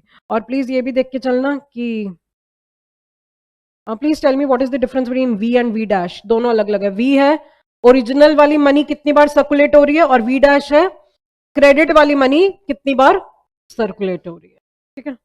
इनफैक्ट इससे रिलेटेड ना आपको एक और भी चीज दिखाती हूँ कि आपको याद रहे। मैंने अभी आते ही आपको बताया था, फर्स्ट चैप्टर का नाम है डिमांड फॉर मनी, दूसरे चैप्टर यूनिट का नाम सप्लाई ऑफ मनी। तो देखो हम ना अब ये पढ़ेंगे, इकोनॉमी में दो तरह का पैसा घूमता है, एक हमारा अपना जो हमें आरबीआई ने दिया है, जो हमें सेंट्रल बैंक ने दिया है, सेंट्रल बैंक मतलब समझ गए, आरबीआई ने दिया है, और दूसरा पैसा कौन सा है जो हमें उधार का मिला है, ठीक है। तो ये हम यूनिट 2 पे हमें यही सब पढ़ना है। इकोनॉमी में दो तरह का पैसा घूम रहा है, एक ओरिजिनल मनी और एक credit money. Credit total money supply, एक तो होती है हाई पावर्ड मनी और एक होती है credit money. High powered money अब समझ गए कौन सी वाली है, जो आरबीआई देती है, ओरिजिनल पैसा जो आरबीआई देती है। हम इसको यूनिट 2 में पढ़ेंगे और डिटेल में, मैंने वैसे ही दिखा दिया ताकि आप याद रखो इस चीज को। इकोनॉमी में दो तरह का पैसा घूमता है, एक हमारा अपना और एक उधार का। अपना पैसा, वो क्या फर्क है वैसे दोनों में? उधार का पैसा आपको कल को वापस करना होगा, अपना पैसा आपका अपना है, किसी को वापस नहीं करना। उसके ऊपर वो लिखा होता है ना, आई प्रोमिस टू पे दी बियरर अ सम ऑफ ₹1000, 2500, नीचे गवर्नर के साइन होते हैं। क्रेडिट वाली तो वो मनी है, होगी आपके पोजेशन में, लेकिन एक्चुअली वो आपकी नहीं है, कोई भी कल को आपसे छीन के ले जा सकता है। लेकिन जो हाई पावर्ड वाली मनी होती है वो हमारी अपनी है, हमसे कोई भी छीन के नहीं ले जा सकता। आरबीआई कल को नोटबंदी भी कर दे तो उन पैसों को लेके मैं कमर्शियल बैंक में हक से जा सकती हूँ कि भाई मेरे नोट को एक्सचेंज करके दो, मेरे नोट्स को एक्सचेंज करके दो। क्लियर है? ये चीज हमारी अपनी पैसा है, इसको हम कभी किसी को वापस नहीं करेंगे। आपको पहली थ्योरी समझ आ गई, क्लासिकल थ्योरी। दूसरी थ्योरी कौन सी है? बिना बुक के पिछले पेजेस को देखे मुझे जरा याद करके बताओगे कि new classical theory Cambridge approach का एक और क्या नाम था? Given by, very good. हाँ जी बेटा, लिख लेना, याद रखना, एक और भी नाम होता है इसका, cash balance approach. Given by, majorly given by, वैसे तो बहुतों ने दिया था, आप एक नाम याद रखें, given by martial.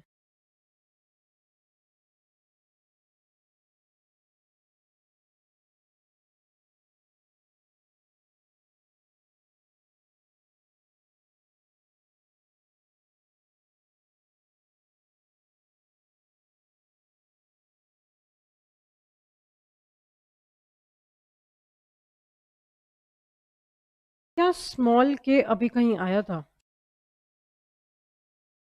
Small small के यहाँ आया था, सॉरी इससे नेक्स्ट पेज पे नहीं, इसी पेज पे, कि हम ट्रांजैक्शन के लिए कितना पैसा रख रहे हैं is a percentage of our income. यहाँ पे भी यही चीज लिखी है। के होता है proportion, proportion means percentage of my income which people want to keep in their hands to spend.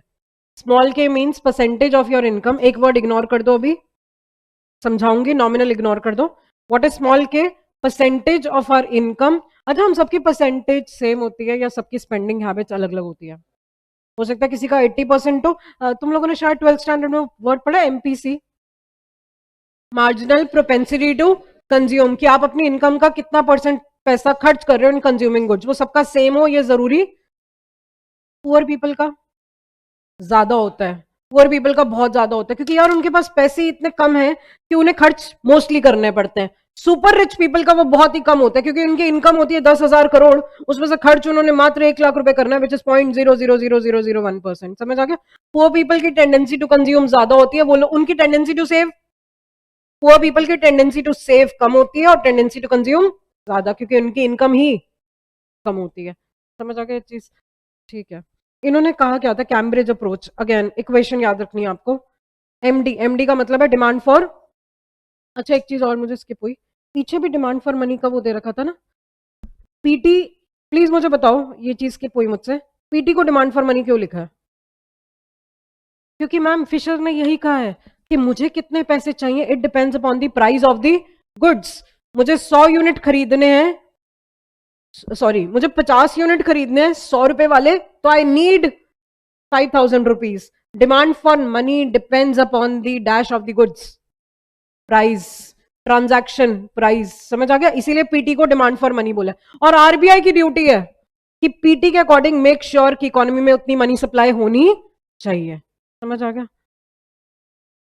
देखो ये ऐसी छोटी छोटी चीजें अभी तक आई नहीं है, ये एग्जाम में आ सकता है कि MV is equal to PT में डिमांड फॉर मनी क्या होता है, एमवी या PT? PT is known as demand for money. What is P? Price. T is number of transactions.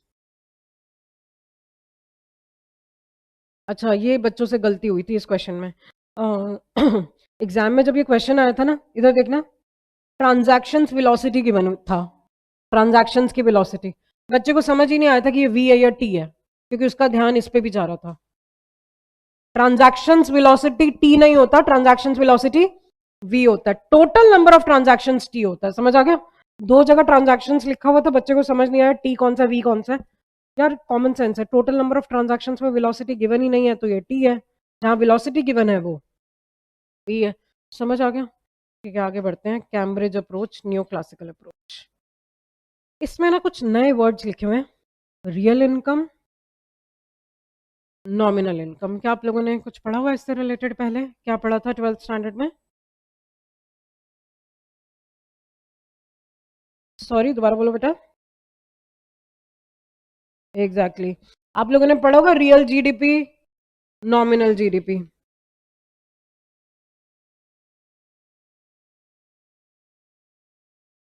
जैसे मैंने लिखा रेफर पेज लिखो, मैं पेज नंबर बता रही हूँ आपको। रेफर पेज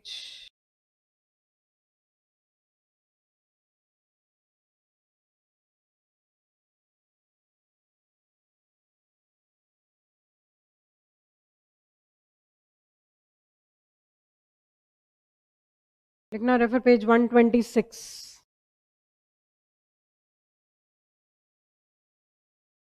और अभी आप आओगे भी 126 पे, हम नॉमिनल जीडीपी पहले पढ़ेंगे तो हमें वो इक्वेशन समझ आएगी। कम टू पेज नंबर 126। 126 पे आपको टॉपिक दिखेगा नॉमिनल जीडीपी।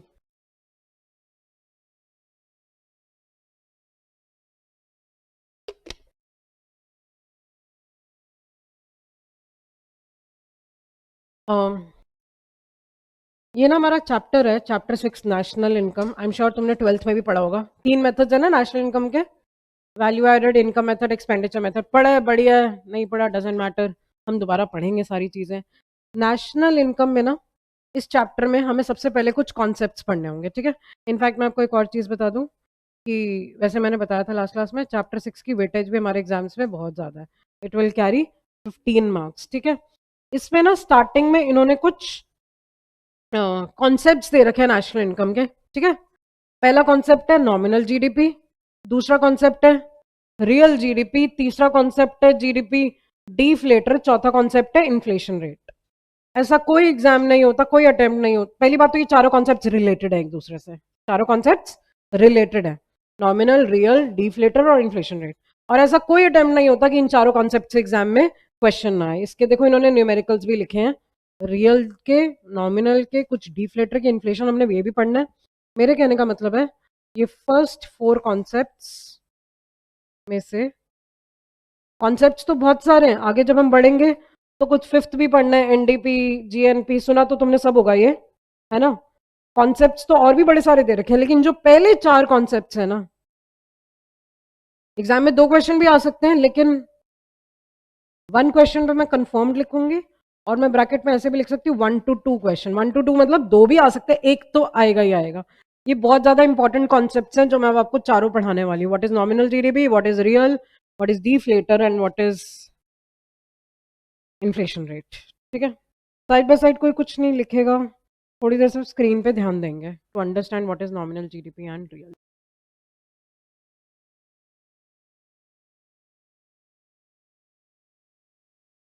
ऐसा आज तक कोई अटेम्प्ट नहीं गया। आईजीपी आई ज्वाइंड इन 2012, ठीक है, 2012 से मैं आईजीपी में पढ़ा रही हूँ, बट बीच में ना मैंने ब्रेक ले लिया था। I got married, I left IGP for few years. कुछ साल मैंने जॉब नहीं करी थी आफ्टर माई मैरिज, तो मैं कॉन्टिन्यूसली तो 2011 से आईजीपी में नहीं पढ़ा रही, 2012 से, सॉरी 2000।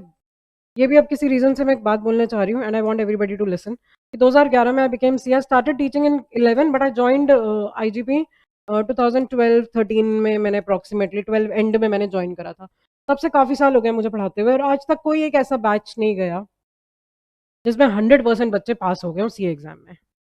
आज तक कोई भी ऐसा बैच नहीं गया जिसमें 100% बच्चे पास हो गए हो। लेकिन कोई भी ऐसा बैच नहीं जाता जिसमें कोई भी बच्चा ये बोले कि मुझे फेल होना है। आते तो सारे पास होने की उम्मीद से हैं, लेकिन सारे पास हो नहीं पाते हैं। रीजन, टीचर तो सेम है। मेरे से ही पढ़ के इतने बच्चों की ऑल इंडिया रैंक्स भी आई हैं, मेरे से ही पढ़ के ऑनलाइन स्टूडेंट भी 327 स्कोर करके नंबर 1 आया था हमारी आईजीपी की सारी ब्रांचेस में से। आईजीपी की ब्रांच जनकपुरी भी है, रोहिणी भी है, लक्ष्मी नगर भी है। वो मेरा ऑनलाइन स्टूडेंट था एंड ही स्कोर्ड मैक्सिमम। हम मेरे ही कुछ बच्चे होते हैं जिनके इतने अच्छे मार्क्स आ जाते हैं, और मेरे ही कुछ बच्चे होते हैं जो जिनका रिजल्ट आता है क्लास में से फोन भी नहीं उठाते हैं, नेट भी ऑफ कर देते हैं। हम भी समझ जाते हैं क्योंकि बच्चा अपनी मार्कशीट शेयर नहीं करता, तो हम भी समझ जाते हैं। जो पास हो जाता है वो तो उसके तो खुद से फोन आता है, बट जो जिसके या तो मार्क्स कम आते हैं या फेल हो जाता है वो बात भी नहीं करता। उसके रीजंस है। मैं यहाँ खड़ी हूँ, आप सब ना आपस में एक दूसरे को देख नहीं पा रहे हो, आप सब स्क्रीन की तरफ, आप सब मुझे देख रहे हो राइट, बट मुझे तो सब दिख रहा है। इस क्लास में कुछ बच्चे, ये हर बार का है, हर बार का है ये, और मुझे ये चीज इरिटेट करती है। कुछ बच्चे इतने ज्यादा अटेंटिव है ना, उन्हें सब पता है मैम क्या बोल रही हैं, वो मेरी एक एक चीज सुन रहे हैं। और कुछ बच्चे, परसेंटेज कम है लेकिन है, क्लास के 3 से 4 बच्चे। आज हमारी 3rd क्लास है ना इको की, आज हमारी 3rd क्लास है। तीनों क्लास में एक बच्चा तो स्पेसिफिकली आंखें बंद करके मेरी क्लास अटेंड कर रहा है। How is that possible? बेटा अगर आपको नींद आ रही है ना, आप नहीं समझ सकते क्लास का। और ये सब मैं एक बच्चे के लिए बोल रही हूँ, मुझे उस बच्चे की भी चिंता है। और उसका रीजन, एक बच्चा, आज की क्लास में भी 2 बच्चे हैं जो ऑन एंड ऑफ सो रहे हैं फिर उठ जाते हैं, ऐसे क्लास अटेंड कर रहे हैं।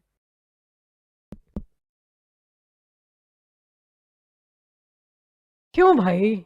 अब मुझे बाकियों से पूछना है, why are you not sleeping, why are you not sleeping, why are you not sleeping, why are you not sleeping, why you not, I tell you the reason.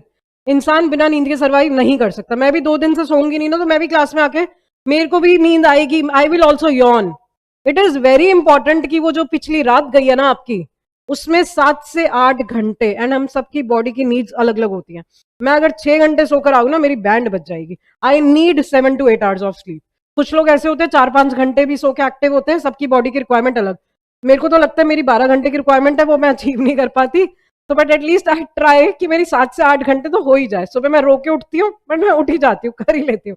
6 घंटे हो तो मैं उठ ही नहीं पाऊंगी, बट आई मेक श्योर मेरे रात को ना, मतलब यार किसका दिल नहीं करता। मैं सच्ची बता रही हूँ, मेरी भी लाइफ इतनी बिजी और हेक्टिक है ना यहाँ भी, और तुम्हारे पास सीएस की भी क्लास होती है और वहाँ रोहिणी में भी मेरी क्लासेस होती हैं। किसी किसी दिन तो मेरे को पुराने वाले बैच की रिविजन, इतनी मेरी इतनी क्लासेस हो जाती है ना। और बीइंग अ लेडी, घर जाके मुझे घर को भी मैनेज करना होता है, मेरे को इतना कुछ मैनेज करना होता है ना, मतलब I am working like a machine.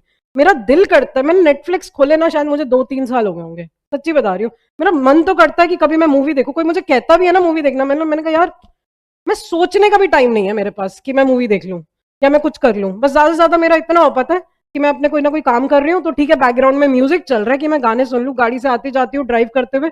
बस मेरा इतना एंटरटेनमेंट तो मैं कर लेती हूँ कि मैं म्यूजिक सुन लूं, गाने सुन लूं, और वो भी लाउड स्पीड पे, कि मेरे को दुनिया की आवाज ना आए, कि मेरे को सिर्फ थोड़ा टाइम मेरा वो होता है। बट और घर में रात को 10 PM मैं घर में हल्ला मचाना शुरू हो जाती हूँ। हल्ला मचाना इन द सेंस, अगर मेरे रूम में टीवी चल रहा होगा तो पता है आशीष को, मेरे हस्बैंड को, आशु टीवी बंद करो, अब नहीं चलना चाहिए। भले ही वो अभी क्यों ना वो 10 बजे ही घर आए हैं, और घर आते ही होता है ना कि डिनर भी करेंगे और टीवी भी देखेंगे। मैंने कहा आशीष टीवी नहीं चलेगा, दूसरे रूम में जाओ, टीवी नहीं चलेगा। अब बस सोने का माहौल बनाओ, सो फटाफट, नहीं तो 12-1 बजने पे पता ही नहीं चलता। एंड आई एम श्योर इस क्लास में भी कई बच्चे होंगे, और ये जो सो रहे हैं ना, ये रात को 1-1 2-2 बजे तक उठे हुए हैं, और फिर ये कहेंगे मैम नींद नहीं आती है। ऐसा नहीं है, नींद नहीं आती है, तुम लोगों ने अपने आप को प्रोग्राम गलत कर रखा है। बचपन में कभी सोए हो 9 बजे भी रात को? बचपन में तो पता है, जब बच्चे को फर्स्ट स्टैंडर्ड में पहली बार स्कूल जाना होता है ना, उसको 8 बजे सुला दिया जाता है। रात को 8 बजे जल्दी सोएगा तो सुबह उठेगा, रोएगा नहीं, स्कूल जाएगा। बट वो ना हम धीरे धीरे करके अब हम बिगड़ गए हैं, अब हम हो गए आजाद, कोई कुछ कहेगा तो है नहीं। लाइटें बंद कर रखी है, चद्दर के अंदर घुसे पड़े हैं फोन लेके। मम्मी को तो यही लग रहा है कि बच्चा सो रहा है, अंदर चल रही है रीलें, और ये रीलों ने तो दिमाग खराब करके रखा हुआ है, इसका कोई अंत नहीं है। सो प्लीज मेरी रिक्वेस्ट है, मुझे उन 2-3 बच्चों की भी परवाह है। इस क्लास का मैंने ये जो बात स्टार्ट करी ना, मैंने बात स्टार्ट करी थी, आज तक कोई बैच नहीं गया जिसमें 100% बच्चे पास हो गए। लेकिन मैं चाहती हूँ, क्योंकि सुन तो आप सब रहे हैं इस समय, बैठे आप सब हुए क्लास में, फीस आप सब ने दी है, पढ़ा मैं आप सबको रही हूँ, या किसी के कान मैंने बंद कर दी कि बेटा तुम नहीं सुनोगे मेरी बात, ऐसा तो कुछ है नहीं। स्टडी मटेरियल सबको मिला है, पढ़ने का अधिकार सबको है, सबने आईसीआई की फीस पे करी है, सबको आईसीआई का स्टडी मटेरियल मिला है, सबके पास सारा एक्सेस है, रिकॉर्डिंग्स भी सबको जाएंगी। फिर कुछ बच्चे फेल के हो जाते हैं, उनमें खुद में कोई ना कोई कमी रह जाती है, और ये कमी आज ही सुधार लो। 3 क्लास तो तुमने सोते सोते बिता ली, कोशिश करो कि हम ना सोए। हम एक साथ 2 काम नहीं कर सकते कि मैं सो भी लूं और मैं पढ़ा भी लूं, it is not possible. Please रात को अपनी नींद पूरी करेंगे फॉर एवरीबॉडी। और ये मैं सबको इसलिए बोल रही हूँ, आज ये 3 सो रहे हैं, कल कोई और 3 महारथी उठकर आ जाएंगे, समझ रहे हो? वो होता नहीं था स्कूल में अप्रैल में जब नया सेशन स्टार्ट होता था, पहले दिन बुक भी ब्रांड न्यू, कवर भी लगा हुआ है, रजिस्टर पे नाम भी लिखा हुआ है, क्लास वर्क भी बड़ा नीट एंड क्लीन, होमवर्क भी डन है। 1 महीने बाद हमें ही नहीं पता हम कहाँ हैं, हमारी किताबें कहाँ है, हमारा नोटबुक भाड़ में गया, या होमवर्क। जोश खत्म नहीं करना अपना टिल 31 जुलाई, जब तक मैं यहाँ पढ़ा रही हूँ आप भी यहाँ पढ़ने आएंगे। जब तक मैं, आपको क्या लगता है हमारे सिलेबस में बस यही चैप्टर 5 और ये चैप्टर 8 है? पता नहीं कितना समुंदर भर सिलेबस है इस किताब में, बहुत कुछ है मेरे पढ़ाने के लिए। और इको में आपके मार्क्स, मैं आपको गारंटी देती हूँ कि आप 70 मार्क्स कंफर्टेबली ले आओगे अगर आपने मेरी क्लास में सारी बातें सुन ली। सेल्फ स्टडी कर लोगे तो 90 भी लाने में कोई, अब इसका मतलब ये नहीं है प्लीज कि सेल्फ स्टडी करना छोड़ दो, ठीक है? मेरी बात को, बट मेरे कहने का मतलब यह है कि मेरी बातें सुननी बहुत जरूरी है, बिकॉज उससे आपका मार्क्स बहुत ज्यादा बढ़ जाएगा। घर पे जाके प्रैक्टिस भी करनी है। और हमारा टारगेट 90+ है, और हमारा दूसरा टारगेट जो है, क्लास का कोई भी बच्चा फेल नहीं होना चाहिए। कोई है इस क्लास में वैसे जो फेल होना चाहता है?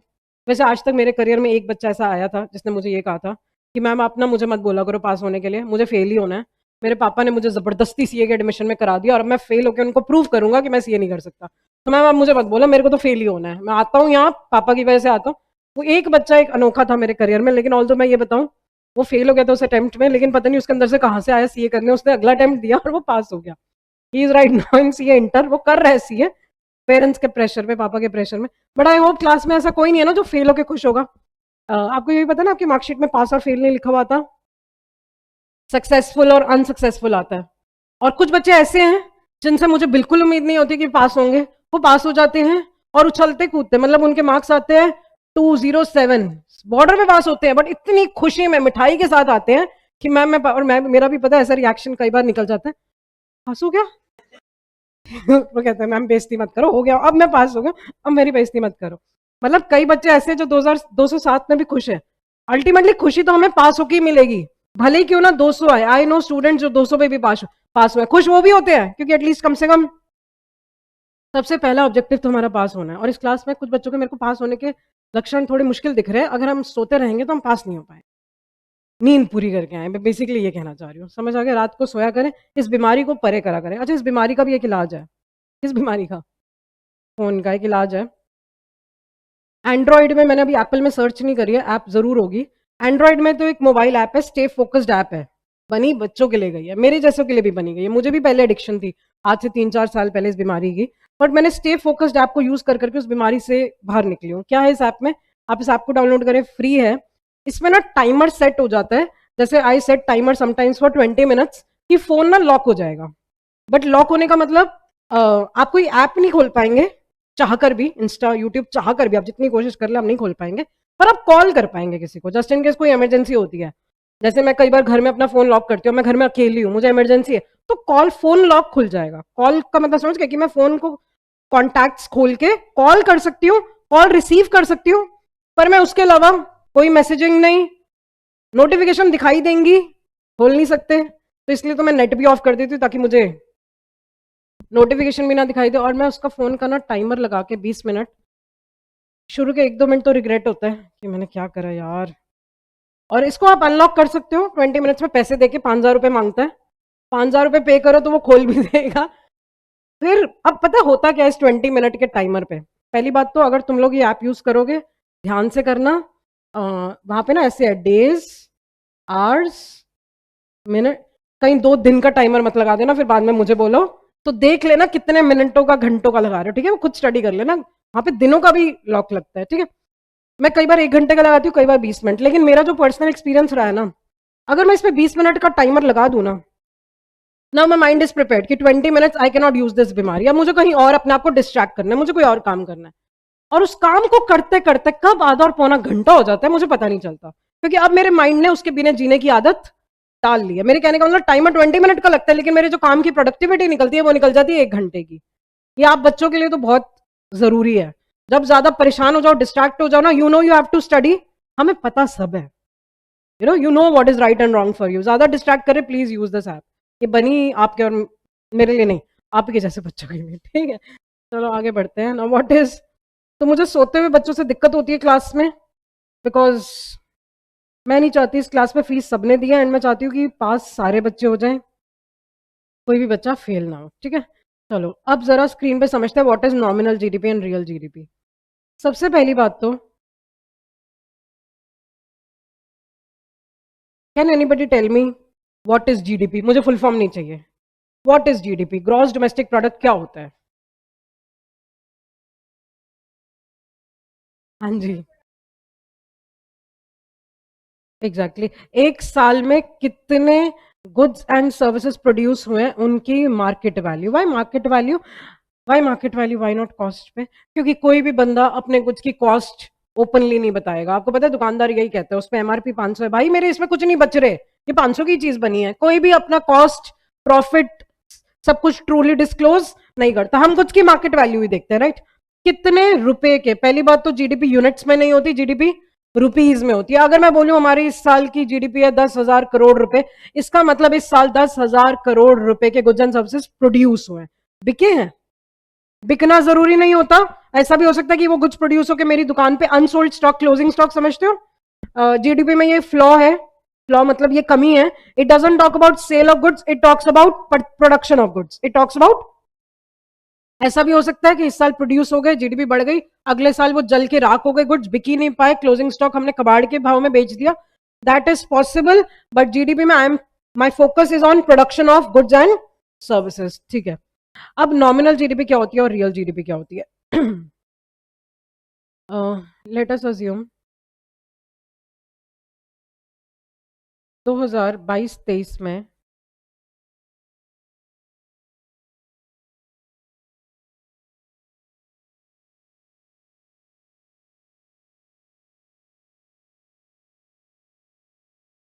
2022-23 में पी और क्यू का मतलब क्या होगा?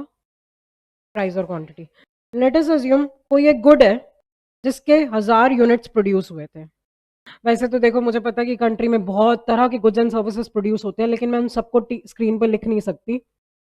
For simplicity I am assuming एक ही तरह का गुड प्रोड्यूस हो रहा है, ठीक है। मैंने 1000 यूनिट्स प्रोड्यूस हुए और उस हर एक गुड का प्राइस था 10 रुपीज। तो प्लीज टेल में कितने रुपए की जीडीपी हो गई? 1000 यूनिट्स प्रोड्यूस करे मैंने और उस हर यूनिट का एमआरपी जो है, ये 1000 पेन प्रोड्यूस करे, 10 रुपए का पेन है, मैंने कैसे निकाला? P into Q.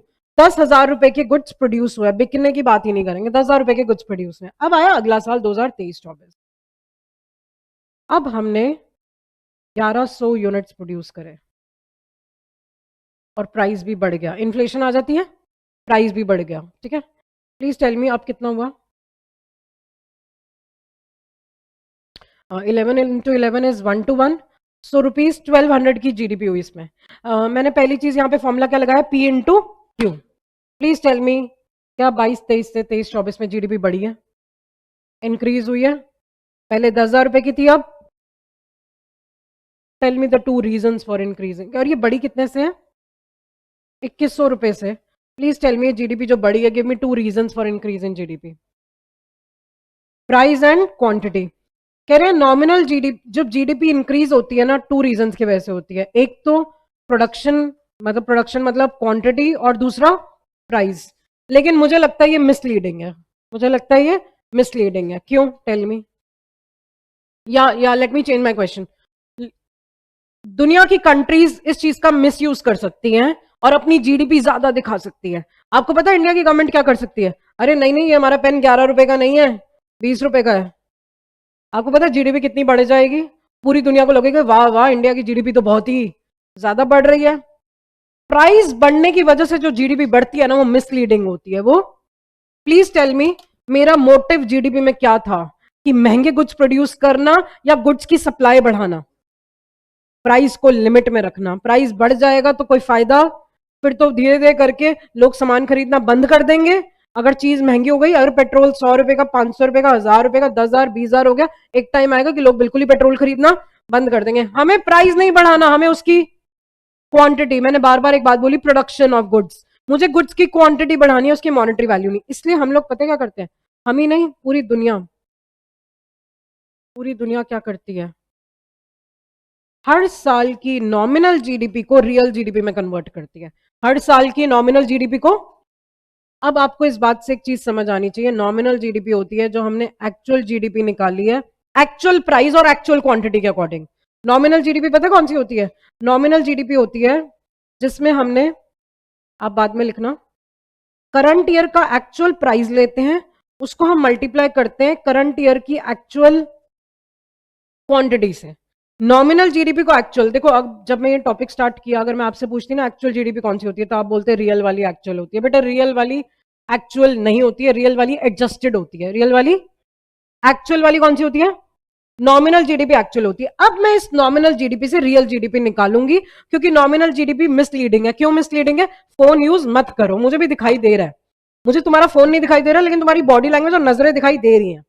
Nominal GDP दो रीजन की वजह से बढ़ता है, एक प्राइस और एक क्वांटिटी। मुझे रियल जीडीपी निकालनी है। रियल जीडीपी में ना मैं पता क्या चाहती हूँ, रियल जीडीपी में चाहती हूँ कि मुझे ना सिर्फ क्वांटिटी का असर दिखाई दे, मुझे सिर्फ ये दिखाई दे कि हाँ क्वांटिटी बढ़े है। प्राइस मैं पिछले साल का लेना पसंद करूंगी, प्राइस में पिछले साल का लेना। और जैसे ही मैं ये काम करूंगी, मेरी जीडीपी मेरी जीडीपी जो पहले 2100 से बढ़ रही थी, अब वो कम से बढ़ती हुई दिखाई देगी। क्योंकि जो ये नॉमिनल जीडीपी बढ़ती है दो रीजन की वजह से बढ़ती है, प्राइस और क्वांटिटी। रियल जीडीपी बढ़ती है only and only because of quantity. Please tell me, अभी किसी बच्चे ने मुझे एक जवाब बोला था, मैम रियल जीडीपी जो होती है वो कैलकुलेट करी जाती है बेस ईयर के प्राइस से। What do you mean by base year?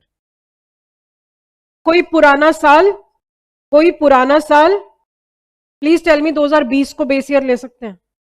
Government भी नहीं लेती 2020 को, बिकॉज 2020 एक एबनॉर्मल ईयर था, कोविड आ गया था ना, तो गुड्स के प्राइसेस बहुत ज्यादा, इनफैक्ट कई गुड्स तो प्रोड्यूस ही नहीं हुए थे, क्वांटिटी का भी बहुत ज्यादा बेस ईयर होता है। इनफैक्ट पता है मैंने 23-24 के लिए 22-23 बेस ईयर लिया ना, मेरे लिए ये भी गलत है। Tell me why. Base year ना तो बहुत पास होना चाहिए, ना ही बहुत, 1990 को भी बेस ईयर मत लो। क्यों? क्योंकि बहुत ही ज्यादा प्राइस चेंज आ जाएगा। और पिछला साल भी मत लो, क्योंकि प्राइस चेंज ना के बराबर होगा। बेस ईयर होता है few years back which was a normal year, जिसमें कोई कैलामिटी नहीं आई, कोई वॉर नहीं हुई, सारी कंडीशंस। आई थिंक कोविड वाले साल में सिलेंडर का प्राइस 50,000 भी चला गया था ना, तो वो बड़ा ही एब्सर्ड है। We should, oxygen cylinder, LPG cylinder की तरफ तुम्हारा ध्यान चला गया, ऑक्सीजन सिलेंडर 50,000 का बिक रहा था ना, बिकॉज ऑक्सीजन चाहिए थी ना हमें सांस, हाँ हाँ ऑक्सीजन तो चाहिए हमें सांस लेने के लिए। अच्छा चलो, और मुझे बताओ रियल जीडीपी का फॉर्मूला में यहाँ पे क्या लिखूं? पी इंटू क्यू में क्या लिखूं? प्राइस करंट ईयर का। इस बार हम प्राइस लेंगे। इनफैक्ट जरा मुझे स्क्रीन पे बेस ईयर का दूसरा नाम बताना देख के, प्लीज याद रखना, base year is also known as constant price. और आपके एग्जाम में बेस ईयर आने का कोई चांस ही नहीं है, वो कांस्टेंट प्राइस लिखेंगे, क्योंकि बेस ईयर तो हर बच्चे को पता होता है। याद रखना, एक होता है करंट ईयर प्राइस, एक होता है कांस्टेंट प्राइस। इसको कांस्टेंट क्यों बोल रहे हैं? क्योंकि हर साल के लिए वही बेस ईयर है ना, वही एक कांस्टेंट प्राइस है। Actual price can change but base year का प्राइस कैन नॉट। इनटू क्या लिखूं? बेस ईयर की क्वांटिटी, क्वांटिटी तो करंट ईयर की आएगी, लेकिन प्राइस किसी। Please tell me, nominal GDP और रियल जीडीपी में से किस में से हमें एक्चुअली में ट्रू ग्रोथ दिखती है? कह रहे real GDP is a better indicator of growth. Why? Because it removes the effect of inflation, because it removes the effect of inflation. Ma'am अगर इन्फ्लेशन का इफेक्ट लेंगे ना, तो पूरी दुनिया की कोशिश क्या रहेगी? प्राइस बढ़ाते रहो, जीडीपी बढ़ाते रहो। बट हम क्या करते हैं? हम नॉमिनल जीडीपी को कंपेयर ही नहीं करते। हम कौन सी जीडीपी को कंपेयर करते हैं? अच्छा मुझे एक बात बताओ, अगर नॉमिनल जीडीपी और रियल जीडीपी में बहुत ज्यादा गैप है, इट इंडिकेट जरूर इंडिया में इन्फ्लेशन बहुत, हमें इन्फ्लेशन को भी कंट्रोल करना है, हमें इन्फ्लेशन को भी कंट्रोल करना है। My next thing very important है, याद रखना, अगर नॉमिनल जीडीपी ज्यादा है रियल जीडीपी से, इसका मतलब पक्का इन्फ्लेशन हुई है। अगर नॉमिनल जीडीपी कम होती ना, अगर नॉमिनल जीडीपी कम आई होती, तो इसका मतलब तो करंट ईयर में इन्फ्लेशन नहीं, डिफ्लेशन। प्लीज टेल मी, हमें डिफ्लेशन चाहिए? हमें पता क्या चाहिए? मैंने आज तक आपको बताया नहीं, आई थिंक शायद बताया चैप्टर 5 में। इकोनॉमिस्ट्स के अकॉर्डिंग हर साल गुड्स के प्राइसेस 5% तक बढ़ने चाहिए। कितने तक? मैं आपको बता दूं, रियलिटी में कभी 8% बढ़ जाते हैं, 12% भी बढ़ जाते हैं किसी किसी गुड का, तभी हम रोने लगते हैं कि इन्फ्लेशन बहुत, पर 5% तक हेल्दी होती है। मतलब थोड़ी थोड़ी तो प्राइसेस बढ़ने ही चाहिए। क्यों? थोड़ी थोड़ी तो फीस आईजीपी की बढ़नी चाहिए। क्यों? तभी तो मैम आपकी इनकम बढ़ेगी, क्योंकि हम हर साल चाहते हैं कि मेरी इनकम 10-10, 15-15% बढ़नी चाहिए। वो तो तभी बढ़ेगी ना जब गुड्स का प्राइस बढ़ेगा, राइट? लेकिन बहुत ज्यादा भी नहीं बढ़ना चाहिए, क्योंकि फिर तो हम कई लोग उसको अफोर्ड ही, मैम प्राइस 15% बढ़ रहा है, इनकम 10%, फायदा ही नहीं है। मैं चाहती हूँ मेरी इनकम ज्यादा बढ़े और प्राइस कम बढ़े। अब मुझे बताओ, डिफ्लेशन चाहिए? डिफ्लेशन तो बिल्कुल भी नहीं चाहिए। डिफ्लेशन का मतलब है मेरी सैलरी बढ़ नहीं रही है, मेरी जॉब जा रही है। आई वॉन्ट कि गुड्स के प्राइस 5% तक, ना डिफ्लेशन अच्छा होता है ना इन्फ्लेशन अब 5% अच्छा होता है। क्या आपको बात समझ में आ गई? तो अगर ज्यादा गैप आ रहा है ना, तो गवर्नमेंट के लिए एक वार्निंग बेल होती है। पर नॉमिनल जीडीपी,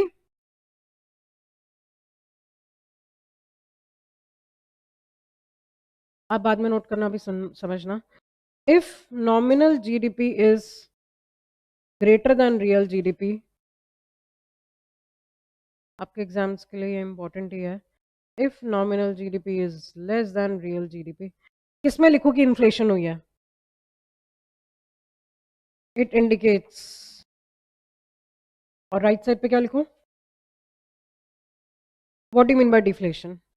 कि करंट ईयर में प्राइस गिर गए हैं as compared to base year. समझ में आ गया? डिफ्लेशन का मतलब होगा कि करंट ईयर में प्राइसेस गिर गए हैं। वी वांट कि प्राइसेस बढ़ने चाहिए, लेकिन थोड़े थोड़े, up to 5%। Okay, nominal GDP पढ़ ली, रियल जीडीपी पढ़ ली। अब पढ़ते हैं व्हाट इज, अच्छा मैं एक वर्ड इग्नोर कर रही हूँ, जीडीपी एट एमपी। जब मैं आपको ये चैप्टर पढ़ाऊंगी तब हम इसको एमपी, ये बाद में पढ़ेंगे, ठीक है? अभी मेरा पर्पस है, नॉमिनल जीडीपी आपको समझ आ गई, रियल जीडीपी समझ आ गई।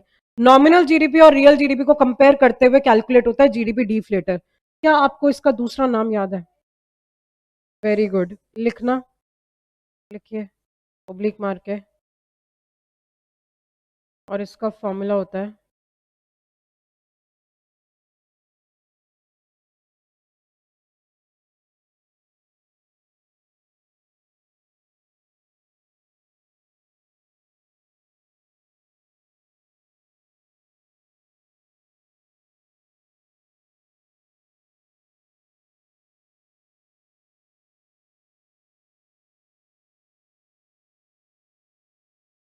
लिखो फिर समझाती हूँ।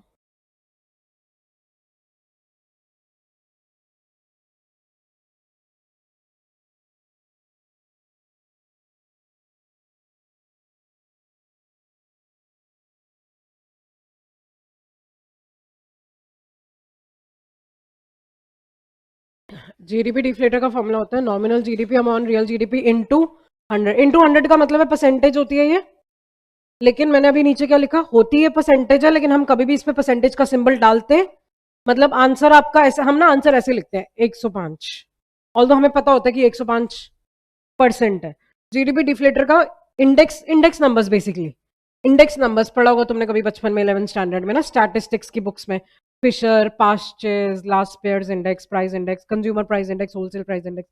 याद नहीं भी है तो चलेगा। इंडेक्स नंबर्स बेसिकली किसी चीज को, जैसे अगर मैं बोलूँ ना कि इस साल का इंडेक्स नंबर 105 है, 108 है, 108 है, इसका मतलब 8% प्राइस बढ़े हैं। और अगर 99 है तो 1% प्राइस, 125 आया तो 25% प्राइस गिरे हैं, ठीक है? इंडेक्स नंबर्स ना सिर्फ प्राइजेस के लिए नहीं कैलकुलेट होते, और भी कई चीजों के लिए। जैसे for example, government index number calculate करती है for calculating the wheat production. तो अगर इंडेक्स नंबर आया 108, इसका मतलब 8% ज्यादा व्हीट प्रोड्यूस हुई है इस साल। तो ये आप समझ गए, deflator index number measures something, price index measures price कितना बड़ा है, inflation rate, right? GDP deflator का फॉर्मूला क्या होता है? Nominal GDP upon real GDP into 100। देखो लिखा भी हुआ है, कह रहे जीडीपी डिफ्लेटर हमें इन्फ्लेशन की परसेंटेज बताती है। किसकी परसेंटेज? कितनी महंगाई हुई है। आपके एग्जाम में हो सकता है ये डेफिनेशन आ जाए, ratio of nominal GDP to real GDP is known as deflator. Please लड़ना मत, मैम इंटू 100 नहीं लिखा, अरे इंटू 100 अंडरस्टूड है। जीडीपी डिफ्लेटर को हम थ्योरेटिकली ऐसे लिख सकते हैं, it is the ratio of nominal to real. Understood है कि इंटू 100 तो होता ही है, तो इस डेफिनेशन में कोई गलती नहीं है। एग्जाम में अगर आया तो रेशियो, प्लीज याद रखना, ratio of real GDP to nominal नहीं, real ratio of nominal to real. Clear है चीज? मुझे ज़रा इस लाइन का, और मैम अगर येलो से हाईलाइट कर रही है तो एग्जाम के लिए इंपॉर्टेंट है, मुझे इस लाइन का मीनिंग,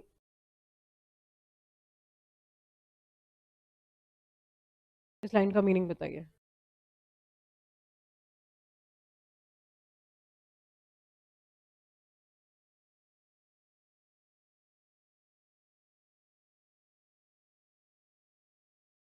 बेटा मुझे इस बात का मतलब बताओ, स्टार्टिंग में लिखा है GDP deflator of base year is equal to 100, मुझे ना इस लाइन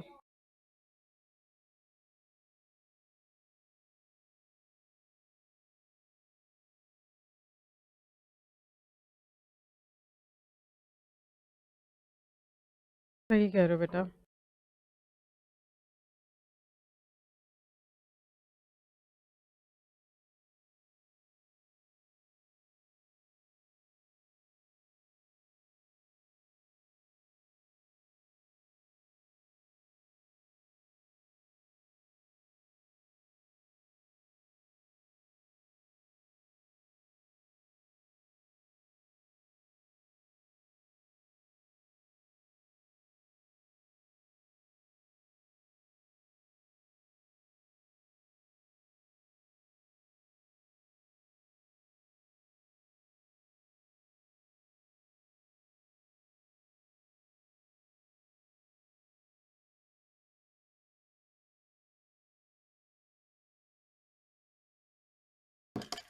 अ,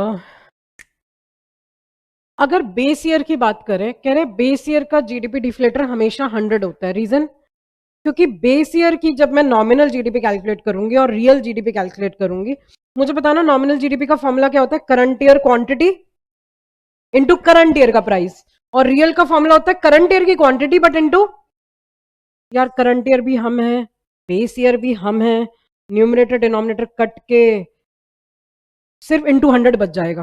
सिर्फ नॉमिनल जीडीपी और रियल जीडीपी, देखो मैंने लिखा भी यही हुआ है कि बेस ईयर की नॉमिनल जीडीपी रियल जीडीपी के बिल्कुल इक्वल होती है। क्योंकि लिखना नॉमिनल जीडीपी के नीचे लिखो,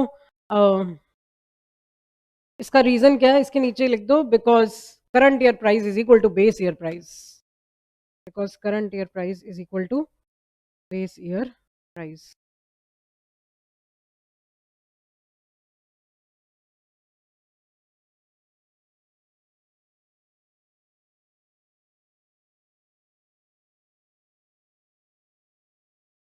सर सिस्टम हैंग हो गया, चल नहीं रहा है।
कर दो सर, इस फाइल को बंद कर दो, कोई दिक्कत नहीं है, मेरे को इसमें से कुछ भी नहीं लिखवाना।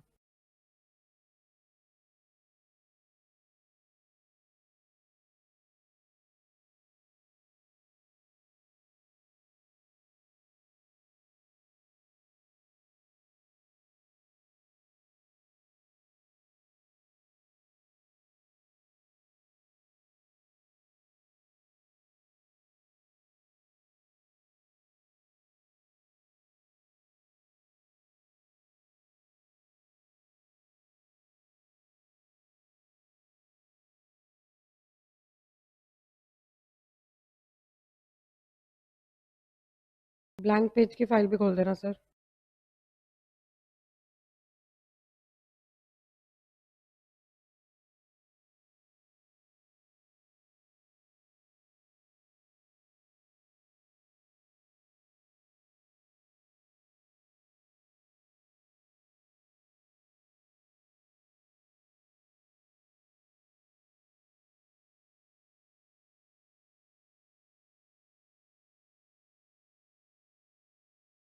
Good morning Ananya.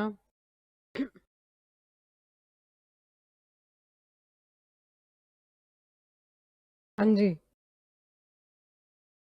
हाँ जी। नॉमिनल जीडीपी रियल जीडीपी के इक्वल क्यों होगी? बिकॉज मैं एक बारी ज़रा ज़रा एक सेकेंड, मेरे जो अंदर है मैं वो लिख के समझा दूँ मैं क्या लिखना चाहती थी। मैं ये लिखना चाहती थी कि nominal GDP upon real GDP into 100 formula होता है करंट ईयर की क्वांटिटी इंटू करंट ईयर का प्राइस। हाँ ठीक है सर, मैं तुम्हारी ना वीडियो बनाऊंगी मैं तुम्हारी।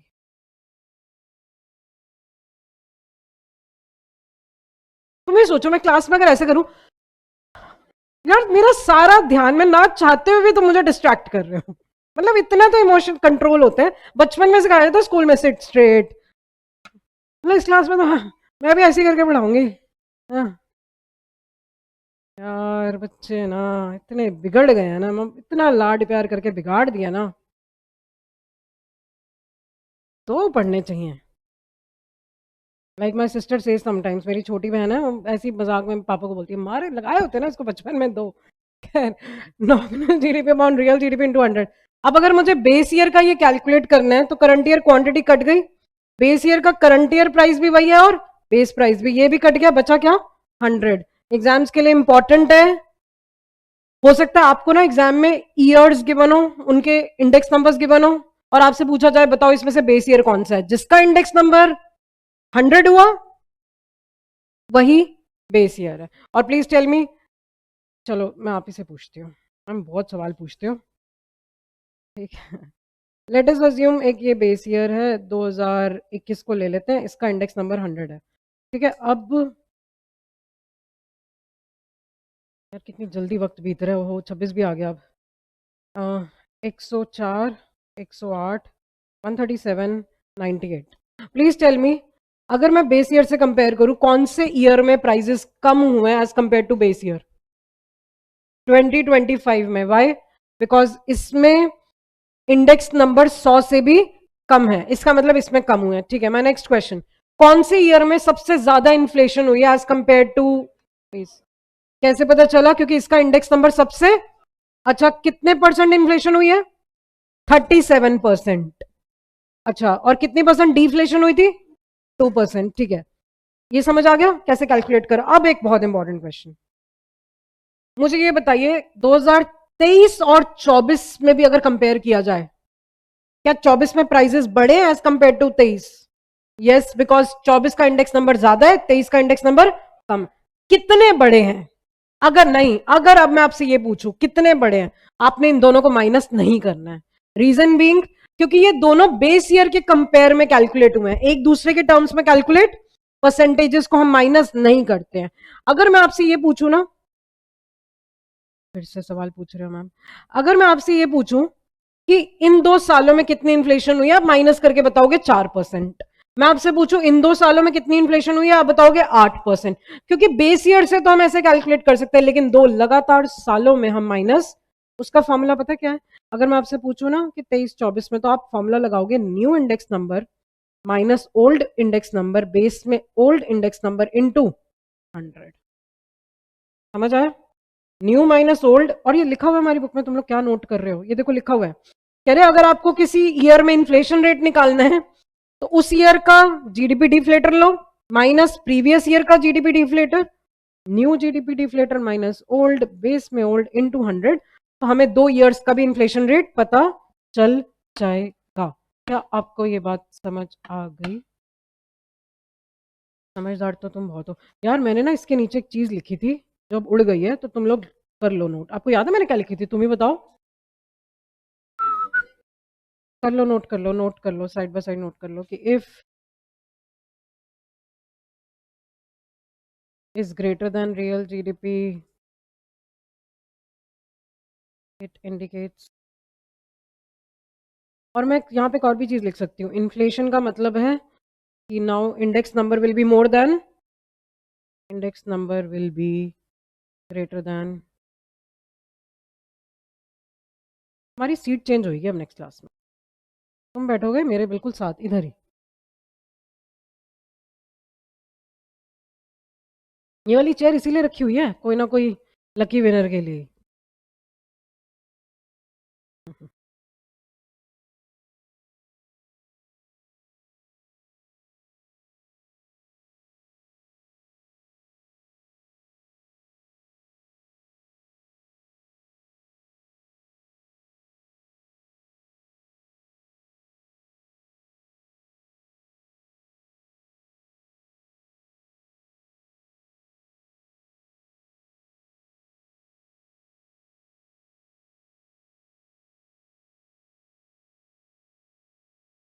यार ये टॉपिक क्यों पढ़ रहे थे हम? मैम इस पे क्यों आ गई थी चैप्टर 6 पे? क्योंकि न्यू क्लासिकल थ्योरी में कैश बैलेंस की अप्रोच में रियल इनकम और नॉमिनल इनकम का, इसका भी जिक्र है बल्कि डिफ्लेटर का। अब हम वापस वहीं जाएंगे, ये समझ आ गया? अच्छा एक चीज और बताओ मुझे, तुम लोग समझदार तो बहुत ही हो। रेफर पेज 6.5 6.6, ये कहीं मेरी बुक में, मेरी बुक के पेजेस क्या है 1 2 3 4 5 6, ये कौन सी बुक होगी? ठीक है ना, समझदार तो तुम हो। आईसीआई का, और जब वक्त आएगा तब वो समझदारी लगाओगे नहीं। आईसीआई के स्टडी मटेरियल में ना पेज 6.5 पे कुछ न्यूमेरिकल्स गिवन है। आज की क्लास का आपका होमवर्क है, 3 क्वेश्चन दे रखे हैं, कर लेना। उसमें से एक क्वेश्चन तो मैंने डिस्कस कर लिया, एक तो यही दे रखा है, ये वाला। बताओ किस ईयर में ज्यादा महंगाई हुई है, किस ईयर में नहीं हुई है। ठीक है, घर जाके आईसीआई का स्टडी मटेरियल मिल गया है, बहुत बढ़िया। नहीं मिला तो मैंने कल शाम को ग्रुप में पीडीएफ शेयर करी थी। व्हाट्सएप ग्रुप में कोई रह तो नहीं गया ऐड होना किसी का, मैंने मैसेज गलती से इग्नोर हो गया हो? मैसेज नहीं करा ना, वो तुम्हारी गलती है। ऐसा तो नहीं है ना किसी ने मुझे मैसेज किया और मेरे से इग्नोर हो गया हो? तो मेरे को इस नंबर पे व्हाट्सएप करेंगे और मेरे वाले ग्रुप में ऐड होंगे 8929 डबल। और कल भी मैंने किसी को गलती से, कौन है वो जिसको मैंने मई में ऐड कर दिया था, गलती से यार, गलती से मैंने किसी को मई 26 के, तो प्लीज पढ़ लेना कि वो जनकपुरी हो, सितंबर 26 के बैच में ही सब एडेड हो। उसमें टाइटल लिखा होगा ग्रुप का जनकपुरी सितंबर 26, हो जाता है यार गलती से। ठीक है, 8929255665 दीप्ति, ठीक है ना, नाम पता है ना मेरा? ठीक है, एक सेकंड, ये नोट डाउन कर लिया सबने? ओ नलायक को बता दो यार, तुमने ये सब लिखा था? इसके ऊपर मैंने लिखवाया था current year quantity into base year price. अच्छा मैंने पहले उल्टा लिखा था। एक ही बात है यार, इनटू ये करो वो करो, समझते हो ना इतना तो? ठीक है ना, अब वापस आ जाओ हम जहाँ थे, उस चैप्टर पे। 199 पेज था शायद, आना जरा वापस 199 पेज पे। और हमने आई थिंक यहाँ पे मैंने आपको लिखवा ही दिया था ना कि रेफर पेज जो भी है, लिख लिया ना 126। ठीक है, चलो अब पढ़ते हैं यहाँ पे क्या क्या रहा है, रियल और नॉमिनल। अब पहले, अब मुझे बताओ जरा, अब तुम लोग मुझे बताओ, एक्चुअल वाली इनकम कौन सी होती है? नॉमिनल वाली, रियल वाली नहीं होती। किसी लेमैन से पूछोगे तो वो कहेगा रियल अरे यार रियल का मतलब असली होता है, लेकिन अब हमें समझ आ गया।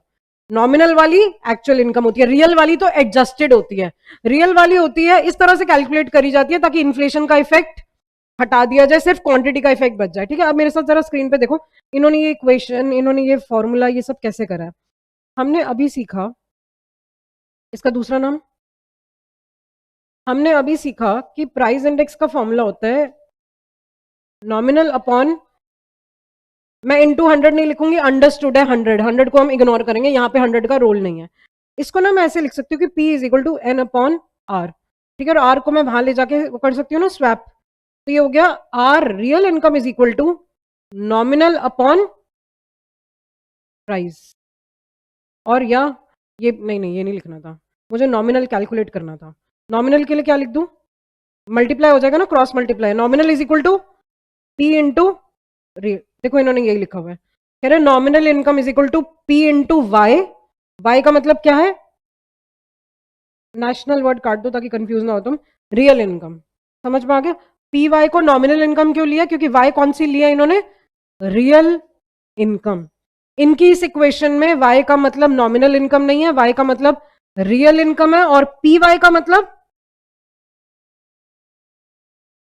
Nominal income. अच्छा मेरे को एक बात बताओ, वैसे मैंने आई थिंक वो सब तो डिलीट हो गया मेरे से, कोई नहीं, तुम्हें याद होगा जीडीपी पुराने वाले साल की 10,000 थी, फिर वो 12,100 आई थी ना, और फिर जब हमने उसका इफेक्ट रिमूव करा था तो 11,000 आई थी, है ना। अच्छा मुझे एक बात बताओ, वो जो 12,100 आई थी, हम पैसे खर्च तो उतने कर सकते हैं ना, या पैसे खर्च भी हम इन्फ्लेशन हटा के करेंगे? जितने के गुड्स प्रोड्यूस हुए वो भले ही महंगाई हुई है, हम लोग मार्केट में खर्च 12,100 करेंगे या 11,000? 12,100 करेंगे, क्योंकि गुड्स जो मुझे मिलेंगे वो तो मुझे महंगे मिलेंगे ना। मेरे कहने का मतलब है कि जो हम ये टॉपिक पढ़ रहे हैं ना, हम नॉमिनल इनकम की कुछ परसेंटेज खर्च करेंगे, रियल इनकम की नहीं। किसकी? अरे रियल इनकम तो मैंने इसलिए कैलकुलेट करा था ताकि मुझे इन्फ्लेशन का असर पड़ जाए, पर मैं जो कैलकुलेट करूंगी डिमांड फॉर मनी, मैम बाद में देख लेना, मैं कितनी मनी डिमांड करूंगी, मैं नॉमिनल इनकम का कुछ परसेंटेज मल्टीप्लाई करूंगी। आई थिंक हमने ये चीज पिछले पेज पे भी पढ़ी थी कि लोग अपनी इनकम, पिछले पेज नहीं इसी पेज पे, कि लोग अपनी इनकम का कुछ परसेंटेज डिमांड करते हैं ना। ये वाला फॉर्मूला और ऊपर वाला रिलेटेड ही है, बस फर्क सिर्फ इतना है, यहाँ पे इन्होंने पी वाई लिख दिया है, मतलब पी वाई का नॉमिनल है, स्मॉल के का मतलब यही है कितनी इनफैक्ट स्मॉल के का एक और नाम भी है, कैम्ब्रिज के। स्मॉल के का क्या नाम है?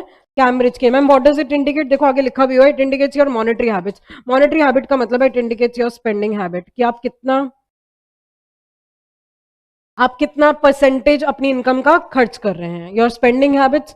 आपको क्या लगता है कि इंडिया में ज्यादा पैसे खर्च होते हैं या यूएस में? यूएस में, क्योंकि उनकी इनकम भी ज्यादा है, वहां पे गुड्स के प्राइजेस भी ज्यादा है। क्लियर है ये चीज? बड़ा इक्वेशन याद करनी है, और नेक्स्ट क्लास से मुझे याद दिलाना। ये कट कर दो, ये हमें पढ़ना नहीं है इस पेज के नीचे। सोच समझ के कट करना, ये सब कुछ ही कट कर दो, जो मैंने 2 लाइनें कट करी है यही कट करना। और नेक्स्ट क्लास से मुझे याद दिलाना कि मैम हमने यहाँ से पढ़ना है, ठीक है? ओके जी, थैंक यू सो मच जी। जो कुछ पढ़ा है प्लीज़ रिवाइज करके आना, जो समझ नहीं आया पूछ लेना नेक्स्ट क्लास में।